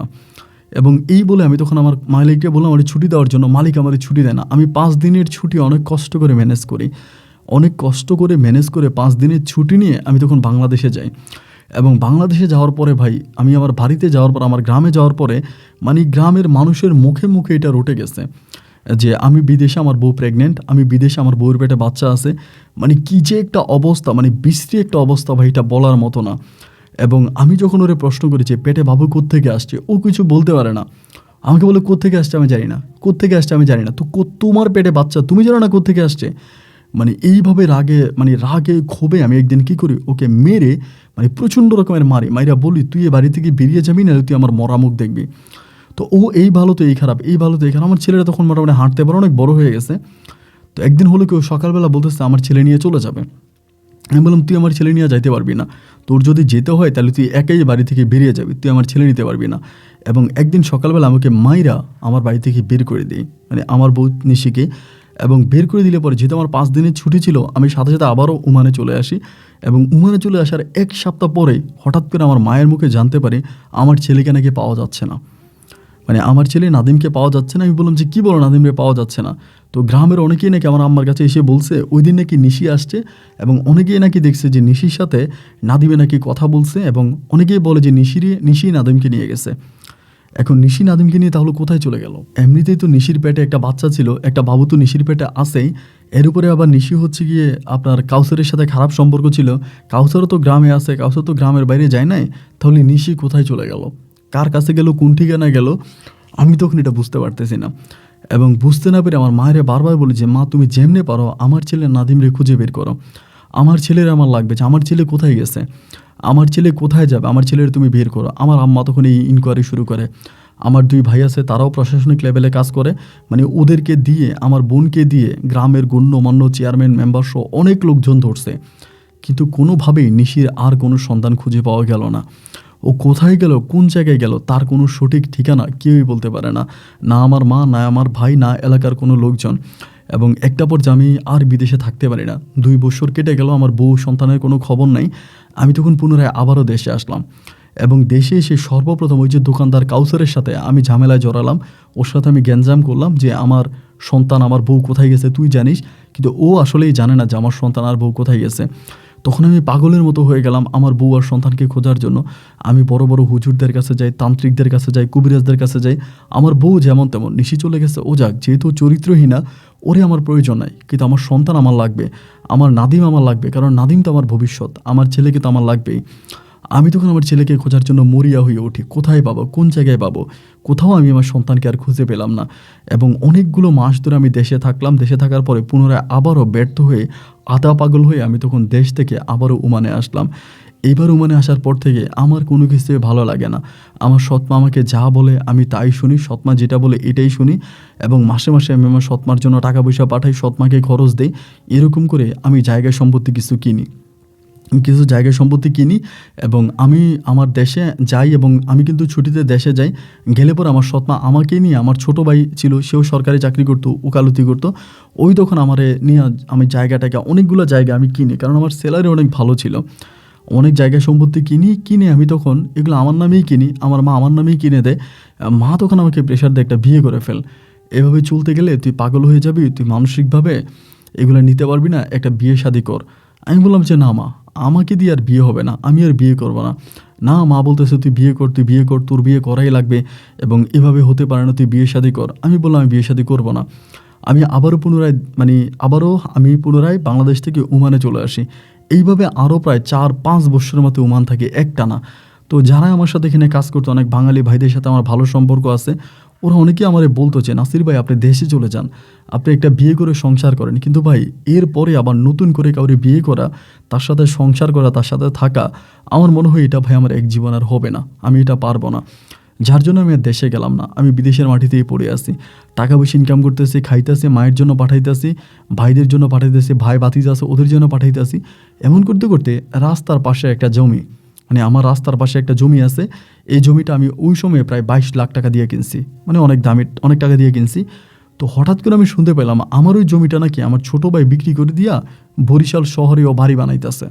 আমার ছোটো ভাই, মানে আমার একদম ছোটো ভাই যেটা, এটা। পরে আমি চিন্তা করলাম কি রে, বাড়ির দলিল হইল আমার নামে, তা ও জমি বিক্রি করে কেমনে? আর ও যে বিক্রি করে, ও গোপনে গোপনে বিক্রি করতেছে। যে কোনো গোপন সূত্রেই আমি খবর পাইলাম যে এই জমি আমার ছোটো ভাই বিক্রি করে দিতেছে। এখন আমার মাথায় প্রশ্ন আসলো, কি রে, জমি তো আমার, এটা আমার নামে, আমার রেজিস্ট্রে, আমার দলিল, তাহলে আমার ছোটো ভাই আমার জমি বিক্রি করে কেমন করে? এটা নিয়ে প্রথমে আমি তো ভাই ওরকমভাবে, যেহেতু আমার বউ চলে গেছে, সন্তান চলে গেছে, আমি আর ভাই কোনো কিছুই খুঁজি না। মানে আমি যেমন আছি তেমনই পড়ে আছি, খাওয়াইলে খাচ্ছি, ঘুমাইলে ঘুমাচ্ছি, মানে একরকম এক কথায় বলতে গেলে আমার জন্য আমার ভিতরে আমার কোনো ব্যালেন্স নাই, এরকম একটা অবস্থা। এর ভিতরে যখন জানতে পারলাম যে আমার এই ঘটনা, জায়গা জমি নিয়ে এটা একটা ঘটনা, দেন এবার আমি দেশের মধ্যে লোক পাঠাইলাম, মানে লোক পাঠানোর মধ্যে আমার দলিলপত্র দেখাশোনা করার জন্য লোক পাঠাইলাম, এবং যার কাছে আমার ছোটো ভাই জমিটা বিক্রি করে তার সাথে আমি মোবাইল ফোনে কথা বললাম। সেই লোক আমার বলতেছে, ভাই আপনার জমি এটা আপনার নামে না, এটা আপনার ছোটো ভাইয়ের নামে, আপনার ছোটো ভাইয়ের কাছ থেকে জমি দলিল ঠিক আছে। এবার আমি দেশে আসছি, এই ছুটির মধ্যে দেশে আসছি, এবং দেশে আসার পরে ভাই জানতে পারলাম যে আমি দলিলপত্র ঘাঁটাঘাঁটি করে যেটা জানতে পারলাম, এই পর্যন্ত আমি যত জায়গা সম্পত্তি কিনেছি কোনোটাই আসলে আমার নামে দলিল হয়নি। এই সমস্ত জায়গা সম্পত্তি আমার ছোটো ভাই তার নামে দলিল করছে। মানে গোপনে আমার কাছ থেকে সিগনেচার নিছে, আমি সিগনেচার দিছি। আমি তো অতটা শিক্ষিত মানুষ না, এত পড়াশোনা করি নাই। আর ওই সময় তো আমি ভাই একরকম পাগলের মতো ছিলাম, কার নামে যাইতেছে কী যাইতেছে আমি এগুলো বুঝতাম না, আমি শুধু সিগনেচার দিতাম। কিন্তু ভুয়া সিগনেচার আমার কাছ থেকে নিয়ে জায়গাগুলো আমার ছোটো ভাই তার নিচের নামে দলিল করে। অবশ্যই এটা যেখানে দলিল লেখক ছিলেন বা যারা ওখানকার মানে প্রশাসন ছিলেন, তারা আমার ছোটো ভাইয়ের পক্ষে থেকে এই দুর্নীতিটা আমার সাথে করছে। এবং দেশে যাওয়ার পর আমি তখন পাগলের মতো হয়ে গেলাম, কিরে এইটা আমার সাথে কী হইতে আছে। এবার আমার তো গ্রামের কিছু লোকজন আছে, আর আমারও নিজের অনেকগুলো ব্যাংক ব্যালেন্স ছিল দেশে, আমি রাখছি। আমার অনেকগুলো ব্যাংক ব্যালেন্স, অনেক টাকা পয়সা আমার আছে, যেটা আমার গ্রামের বাড়িতে রাখা। তো এবার আমি আমার ছোটো ভাই ন্যায় মামলার ধারস্থ হইলাম। আমার মা কিন্তু তখন আমার পক্ষে। আমার মা বলতেছে, দেখ ও তোর সাথে বেইমানি করছে, এবং ও তোর সাথে বেইমানি করে তোর ক্ষতি করছে, আমি তোর পক্ষে আছি, তুই আইনের আশ্রয় নিবি এবং আইন থেকে এই সম্পত্তি আমি উদ্ধার করে আনবো। আমার মা এভাবেই আমার সাপোর্টে আছে, বিশ্বাস করেন। তা আমি তখন আমার মাকে মানলাম যে আমার মা তো আমার পক্ষে আছে, আমি এই প্রশাসনিকের আশ্রয় নিচ্ছি, আইনের আশ্রয় নিচ্ছি, ওরে যে টাকা পাঠাইছি সেই ডকুমেন্টগুলো দেখতেছি। আমার মাও তখন অনেকের কাছে বলে যে হ্যাঁ এই সব টাকা নাসির বিদেশ থেকে টাকা পাঠাইছে, ওই জমি কিনছে, ওর ছোটো ভাই ভুয়া দলিল করে ওর নামে নিয়ে নিচ্ছে, মানে আমার আম্মা আমার পক্ষে। এইভাবেই সময়গুলো কাটতেছে প্রায় 2 থেকে আড়াই মাসের মাথায়। মানে আমার কি হইলো আমি আর বুঝতেছি না, মানে আমার কি হয়ে গেছে আমি আর বুঝতেছি না। মানে আমার ভিতরে যে মানসিক একটা, মানে আমার ভিতরে মানে আমি নাই আর কি, এক কথায় বলতে গেলাম। মানে আমার আর কোনো মেমোরি মনে নাই কি হয়েছে। আমি জানতে পারি যে দীর্ঘ প্রায় আমি 6 বছর মতো পাগল থাকি। 6 বছর আমি পুরো পাগল থাকি। 6 বছর পর আমি আস্তে আস্তে হয়ে মানে একটু ভালো হই, এবং ভালো হওয়ার পরে আমার যখন মানসিক শক্তি, মানসিক সব ফিরে আসে, আমি তখন জানতে পারি যে আমি 6 বৎসর ধরে পাগল আছি এবং এই 6 বৎসরের মাথায় আমার ভাইয়েরা আমার জায়গায় সম্পত্তিগুলো তো বিক্রি করছেই এবং তারা আমার মাকে নিয়ে তারা আলোলে দুললে বরিশাল শহরে জায়গা কিনে, এখানে জায়গা কিনে, ওইখানে জায়গা কিনে, মানে আমার মা আমার বউয়ের সাথে মানে আমার ছোটো ভাইদের সাথে একদম ক্লোজ হয়ে গেছে। তাহলে আমার মনে প্রশ্ন জাগলো যে প্রথম দিকে যে আমার মা আমার সাপোর্টে আসলো, তাহলে কেন কি পরে আমার বাড়ির এক দাদির মাধ্যমে, মানে আমার এক দুঃসম্পর্কের দাদি হয়, বাড়ির দাদি আর কি, ওনার মাধ্যমে এমন এক বিস্ময়কর তথ্য আমি পাই ভাই, যেটা পাওয়ার পর আমার মাথায় আসমানটা ভেঙে পড়ে। আসলে আমার মা কোনোদিন আমার ভালো চায় নাই। এই যে দলিলগুলো আমার ভাইয়ের নামে হতো, এটা আমার মা জানতো এবং জানার পরে আমার মা তখন, আমি যখন এই বিষয়গুলো জেনে গেছি, ঝামেলা করতেছি, আমার ভাইয়ের এগেনস্টে গিয়ে আমার মা উপরে আমার পক্ষে আসে এবং আমার পক্ষে এনে কার কাছ থেকে কি তাবিজ তোমান এটা ওইটা কি জানি নিয়ে আমাকে খাওয়াই দেয় এবং আমাকে খাওয়াই দিলে পরে আমি পাগল হয়ে যাই। শুধু তাই নয়, আরও একটা কথা শোনার পরে আমি মনে হয় দুনিয়া থেকেই উধাও হয়ে গেছি। আমি জানতে পারি ওই দাদির মুখে আসলে আমার বউয়ের পেটে যে সন্তানটা আসছিল, ওই সন্তানের বাবা নাকি আমাদের এলাকাতে কবিরাজ আছে, আমি ওনার নাম বলতে চাই না, ওই কবিরাজের সন্তান। আমি তখন বললাম যে এটা কীভাবে সম্ভব। আমার দাদি বলতো, ওই দাদিটা আমার বলতেছে আমার মা নাকি আমার বউকে নিয়ে ওই কবিরাজের বাড়িতে যাইতো এবং কবিরাজের বাড়িতে যাওয়ার পরে আমার মা কেমনে কবিরাজরে টাকা পয়সা দিয়া কবিরাজরে ম্যানেজ করে রাখছে এবং কবিরাজ আমার বউয়ের সাথে ওই ধরনের সম্পর্ক করতে এবং সেই সম্পর্কের সূত্র ধরে আমার বউয়ের পেটে বাচ্চা আছে। কিন্তু আমার বউয়ের সাথে ওই সময়টাতে মানে কবিরাজের কাছে যাওয়ার পরে মানে 20 মিনিটস 30 মিনিটস বা আধা ঘন্টা কী হইতো আমার বউরই কোনো মেমোরি মনে থাকতো না, কারণ আমার বউয়ের উপরে জিন চালান করা হতো। উনি যেটা করতো জিন চালান করে তারপর আমার বউর সাথে এসব করতো। এই জন্য ওই সময়টাতে কী হয়েছে না হয়েছে আমার বউর কিছু মনে থাকতো না, যার জন্য আমার বউ সঠিকভাবে বলতে পারতেছিল না যে তার পেটে ওই অনাগত সন্তানের বাবাকে। আমি তখন পাগল হয়ে গেলাম, রে আল্লাহ এটা আমি কী করলাম। তাহলে তো আমি জেনে শুনে একটা ফেরেশতাকে আমার ঘর থেকে পিটে আমি বিদায় করে দিলাম। আমি তখন কান্না করতে শুরু করি এবং পাগল থেকে ভালো হওয়ার পরে আমার কাছে মনে হলো যে আমি ভালো কেন হলাম, আমি পাগল ছিলাম সেটাই তো ঠিক ছিল। এবং আমি তখন আমার ভাইয়ের কাছে যাই এবং ভাইয়ের কাছে গেলে পরে ভাইয়ের আমার সাথে খারাপ ব্যবহার করে, মানে আমাকে কোনো রকমে বাড়িতে উঠতে দেয় না, বাড়ির কাছে যেতে দেয় না। আমার দুই ভাই মানে ওরা এক কথায় বলতে গেলে দুইজন রাজা হয়ে গেছে, বরিশালের রাজা ওরা। ওদের বাড়ির আশেপাশে গেলে আমাকে কুকুরের মতো ধুর করে তাড়িয়ে দেয়। আমার মা পর্যন্ত আমার চেহারা দেখে না, আমার মা পর্যন্ত আমারে দেখে না। আমার মা আমারে বলে তুই যদি এতই ভালো হবি তাইলে দুধের বয়সে কেন তোর মা তোকে ছেড়ে যাবে। আমি আমার মায়েরে বললাম যে তোমার জন্য আমি কী না করছি, আমার বউ উমানে ছিল, তোমার ছেলেরা তোমাকে খাওয়ায় না, তোমার মেয়ে তোমারে খাওয়ায় না, আমার বউ দেশে আইসা তোমার সেবা যত্ন করছে, তুমি সেই বউয়ের নামে কি করে এত বড় কলঙ্ক রটাই দিলা। আমার মা তখন আমারে বলে হ্যাঁ তোর বউ তো দেশে আসছে সন্তান নেওয়ার জন্য, আমার কাছে না, আমার সেবা করার জন্য আসে নাই এবং সন্তান নিয়ে নিছে, কবিরাজের সন্তান নিছে, এটা আমি বলছি, বলাতে আমার অন্যায় হয়ে গেছে। তুই যদি কয়েকদিন পর দেশে আসতি তাহলে এটা তোর সন্তান বলে তোর বউয়ে চালাই দিত। মানে তখনও সে আমার বউকে দোষারোপ করে যাচ্ছে এবং আমাকে আশেপাশে যেতে দিচ্ছে না। মানে একরকম আমি না খাইয়া না দেয়া আমার এরই মাঝে আমি পাগল থাকা অবস্থা আমার ব্যাংকে যে টাকা পয়সা ছিল এগুলোও তারা কেমনে উঠাই ফেলছে। কারণ আমার ছোটো ভাই লয়ার ছিল সরকারিভাবে এবং সে ওই জিনিসগুলো নাড়াচাড়া করে কেমনে কী করে আমার সব কিছু নিয়ে নিছে এবং একটা পর্যায়ে আমি তখন একদম পুরো পাগলের মতো আবারও হয়ে যাই। দেশকুল না পেয়ে আমি তখন ঢাকা শহরে চলে যাই এবং ঢাকা শহরে চলে যাই, ভাবলাম ঢাকা শহরে কোনো কাজ করা যায় কিনা, মানে রিক্সা চালানো থেকে শুরু করে ঠেলা থেকে শুরু করে যত ধরনের নিম্নবিত্ত কাজ আছে এই সমস্ত কাজগুলো আমি ঢাকা শহরে করতে শুরু করি। কিন্তু শরীরে তো আগের মতো আর শক্তি নেই, আগের মতো দাঁড়াতে পারি না, আগের মতো কাজ করতে পারি না, শরীরে এরকম হিম্মত পাই না এবং যার কারণে এরকম করে সময়গুলো কাটতে মানে একটা পর্যায়ে দেখলাম যে ধরেন কোনো গার্মেন্টসে চাকরি নিছি, ওখানে দাঁড়ায় কাজ করতে পারি না, কোনো রেস্টুরেন্টে চাকরি নিছি, ওইখানে দৌড়ে করে খাবার সার্ভ করা সেটাও পারি না, কারখানায় কোনো প্রতিষ্ঠানে কোনো কিছু করতে পারি না। একটা পর্যায়ে আমি আর কোনো উপায় বুদ্ধি না পেয়ে হঠাৎ করে মানে চিন্তা ভাবনা করলাম যে আমি বাদাম বিক্রি করব। তো বাদাম বিক্রি করব, একটা আপনার টুকরির মধ্যে বাদাম নিয়ে এরপরে টুল সাথে করে নিয়ে যাইতাম, মানে মাঠের পাশে এখানে ওইখানে বাদাম বিক্রি করতাম টুলের মধ্যে বৈশা। তো এরকম করতে একদিন হলো কি ঢাকারই একটা স্টেডিয়ামের মধ্যে, আমি তখন স্টেডিয়ামের পাশে বাদাম বিক্রি করতেছি বিকালবেলা এবং বিকালবেলা বাদাম বিক্রি করতেছি, ওই সময়ের ভিতরে অনেকগুলো ছেলে মাঠে ফুটবল খেলতেছে এবং খেলতে হঠাৎ করে একটা ছেলে পায়ের মধ্যে অনেক আঘাত খাইছে। আঘাত খাওয়ার পরে অনেকেই ছেলেটাকে এদিকে নিয়ে আসছে এবং আনার পরে ছেলেটার পা অনেক ব্যথা পাইছে। ব্যথা পাওয়ার পর আমি তখন ছেলেটারে নিয়ে এদিকে আনছি, মানে এদিকে নিয়ে আসছি, এবং আনার পরে মানে ছেলেটা খুব ব্যথা পাইছে, মানে পা ভেঙে যাওয়ার মতো অবস্থা। এবং সবাই তখন বলতেছে যে এই ঘটনা এসেই, এবং ছেলেটার দেখে আমার খুব মায়া লাগছে, এবং চেহারাটা জানি কেমন কেমন আমার সন্তানের মতো লাগতেছিল, মনে হলো যেন আমার সন্তানের চেহারা, এরকমটা মনে হলো। আমি অনেককে জিজ্ঞেস করলাম যে এই ছেলের নাম কি, তখন সবাই বলে ওর নাম হচ্ছে নাদিম। আমি তখন বলি নাদিম, আমার ছেলের নামও তো নাদিম ছিল। মানে আমার মনে এটা প্রশ্ন জাগলো। আর বাপ ছেলের মাঝে তো চেহারারও একটা মিল থাকে, আর 4-5 বছর বয়স পর্যন্ত তো ও আমার কাছেই ছিল। তো আমার ভিতর তখন আমি 90% শিওর হয়ে গেলাম যে এটা আমার ছেলে। পর আমি বললাম যে ওদের বাসা কোথায়, অনেকেই বলি। তো আমি যেহেতু বাদাম বিক্রি করি, খুবই ছোট কাজ, এই জন্য অন্যরা আমার সাথে খুব বেশি একটা কথা বলতে চায় না।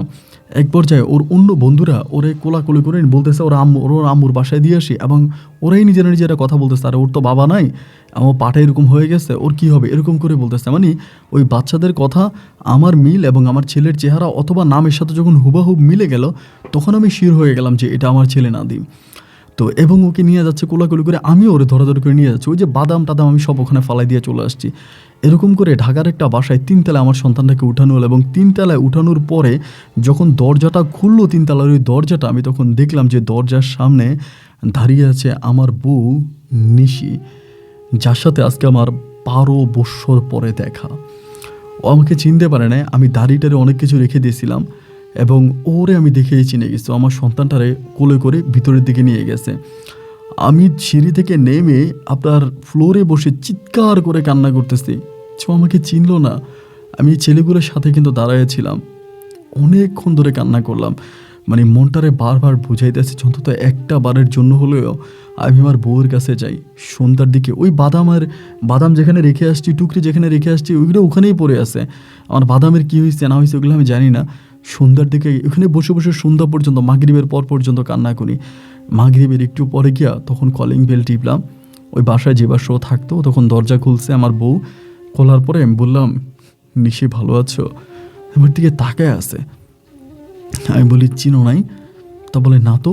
হ্যাঁ বলে, আমি তোমার স্বামী নাসির। এইটা বলার পরে ও তখন ওর 2 চোখ দিয়ে বন্যার পানির মতো পানি ঝরাতে শুরু করলো, এবং হঠাৎ করে দরজাটা লাগাই দিল। আমি তখন বললাম, দরজাটা খোলো, তোমার কাছে অনুরোধ লাগে, দরজাটা খোলো, দরজাটা লাগাও, আমি একটু কথা বলি। এবং ও তখন দরজা খুললো না। আমি সারাটা রাত ওখানে দরজা ধাক্কাইলাম, একটা পর্যায়ে দারোয়ান এসে আমাকে ওখান থেকে নামাই দিল। আমি নিচে দাঁড়াইছিলাম, এবং প্রায় দিনের আপনার 11টা বেজে গেছে। আমি তখনও বাড়ির নিচে, মানে বাসার নিচে দাঁড়াই আছি। দিনের 11টা বাজে ও বাইরে এসে বাজার করার জন্য ব্যাগ হাতে। পরে আমি ওর পিছনে পিছনে যাই, বলতেছি, তুমি আমার সাথে একটু কথা বলো, আমার সাথে একটু কথা বলো, আমি চলে যাব, আমি তোমাকে বিরক্ত করব না। আমাকে বলে, কী কথা শোনার জন্য আজকে এত বছর পরে আসছেন? আমি বলি, একটু বসে আমার সাথে কথা বলো। তো রাস্তার পাশে একটা বেঞ্চেও আমার সাথে বসলো। বসার পরে আমি জিজ্ঞেস করলাম যে, তুমি এত বৎসর কীভাবে ছিলা? ও বলে, আমার কাছে তো একটা সম্পদ আছে, ওইটা বিক্রি করেছিলাম। আমি বললাম, সম্পদ? কিসের সম্পদ? তোমার যে শেষ সম্বলটুকুন ছিল, তোমার দাদি তোমাকে যেটা দিয়ে গেছে, সেই সম্পদ তো তোমার নানি যেটা দিয়ে গেছে, এটা তো আমি বিক্রি করে বিদেশ চলে গেলাম। এরপরেও তোমার কাছে আর কোনো সম্পদ ছিল? ও বলে, হ্যাঁ, একটা নারীর সর্বশেষ সম্পদ হচ্ছে তার ইজ্জত, আর সেই ইজ্জত বিক্রি করে আমি ঢাকা শহর আমার সন্তানকে মানুষ করেছি, বা এত বছর পর্যন্ত খেয়ে পরে বেঁচে আছি। আমি তখন বললাম, মানি? ও বলে, হ্যাঁ, আমি মূলত একজন পতিতা। মোবাইল ফোনের মাধ্যমে বিভিন্ন খরিদ্দার আনি, এবং বিভিন্ন জায়গা থেকে এনে আমি এই ধরনের কাজ করি। আর আমি আশা করব আপনি বুঝতে পারছেন যে আমি আপনাকে কি বলছি, আপনি এখান থেকে চলে যান। এবং আমার তখন বিশ্বাস হলো না যে না, অসম্ভবত আমাকে মিথ্যা বলতেছে। এরপরে আমি জিনিসটা নিয়ে রিসার্চ শুরু করি, এবং এরকম ঘাটাঘাটি করতে করতে এক পর্যায়ে আমি জানতে পারি যে আসলে যেটা বলছে এটা সত্যি। ও আসলে বিভিন্ন জায়গায় যায়, এবং বিভিন্ন বড় লোকদের সাথে, পয়সাওয়ালাদের সাথে ও এই ধরনের কাজ করে। এবং আমি জানি না যে আমার ছেলে ওইটা জানে কিনা, নাদিম এটা জানে কিনা। তো আমাকে বারবার বলে যে, তুমি এখান থেকে চলে যাও, এখান থেকে তুমি চলে যাও, তুমি কখনোই আইসো না। আমি যাই না, আমি ওর পিছনে ঘুরি। এভাবে প্রায় 1-1.5 মাস ঘোরার পরে একদিন হঠাৎ করে ও বলল যে, দেখো, তুমি তো যাচ্ছ না, এটা কি জানো? আমি দেখলাম কোরআন শরীফ ওর হাতে, ওর বাসার নিচে। ও বলে, আমি এই কোরআনটা মাথায় নিয়ে বললাম, আজকের পর থেকে যদি তুমি আমার বাসার আশেপাশে কোনো দিন আসো, তাহলে আমি ফাঁসি দিব, আমি ফাঁসি দিয়ে মরে যাব, যদি আজকের পর থেকে তুমি কোনো দিন আর আমার বাসার আশেপাশে আমি তোমাকে দেখতে পাই। ও যখন কোরআন মাথায় নিয়ে কথা বললো, এরপরে আমি ওর এখান থেকে সরে গেলাম, এবং তারপর থেকে প্রায় আজকে 1 বৎসরেরও বেশি সময় হয়ে গেছে আমি ওর বাসার সামনে আর যাই না। আমি এখনও ঢাকা শহরের রাস্তায় বাদাম বিক্রি করি এবং আমি শুধু আল্লাহর কাছে প্রার্থনা করি যে আল্লাহ কীভাবে আমাকে ফিরে পাবো। আমি তো ওর সামনে গেলে ও যেহেতু কোরআন মাথায় নিয়ে বলছে আত্মহত্যা করে ফেলতে পারে, তো এই ভয়ে আমি আর ওর সামনে যাইও না। আপন ভাই, আমি আপনার ভিডিওগুলো অনেক বছর ধরে শুনি। আমি যখন পাগল হওয়ার পরে ভালো হওয়ার পরেই আমি আপনার অনেক বড় ফ্রেন্ড হয়ে যাই। আপনার প্রতিটা গল্প আমার খুব ভালো লাগে। সেখান থেকে আসলে আমি আপনার কাছে এখন পরামর্শ চাচ্ছি যে আমার বউ এভাবে যে কোরআন মাথায় নিয়ে বললো আমি ওর সামনে গেলেও আত্মহত্যা করবে, আমার এখন কি করা উচিত? আমি কি করতে পারবো? আমি কি ওর সামনে যাব? আমি ওকে এই পাপের পথ থেকে রক্ষা করে আনতে চাই। আমি বাদাম বিক্রি করে আমার সন্তান আর বউ নিয়ে বাকি জীবনটা কাটাতে চাই। ঠিক কী করবো বুঝতে পারতেছি না, যার জন্য আপনার ধারস্থ হলাম। যদি পারেন মেহেরবানি করে আমাকে একটা পরামর্শ দিবেন। ভালো থাকবেন ভাই। আসসালামু আলাইকুম।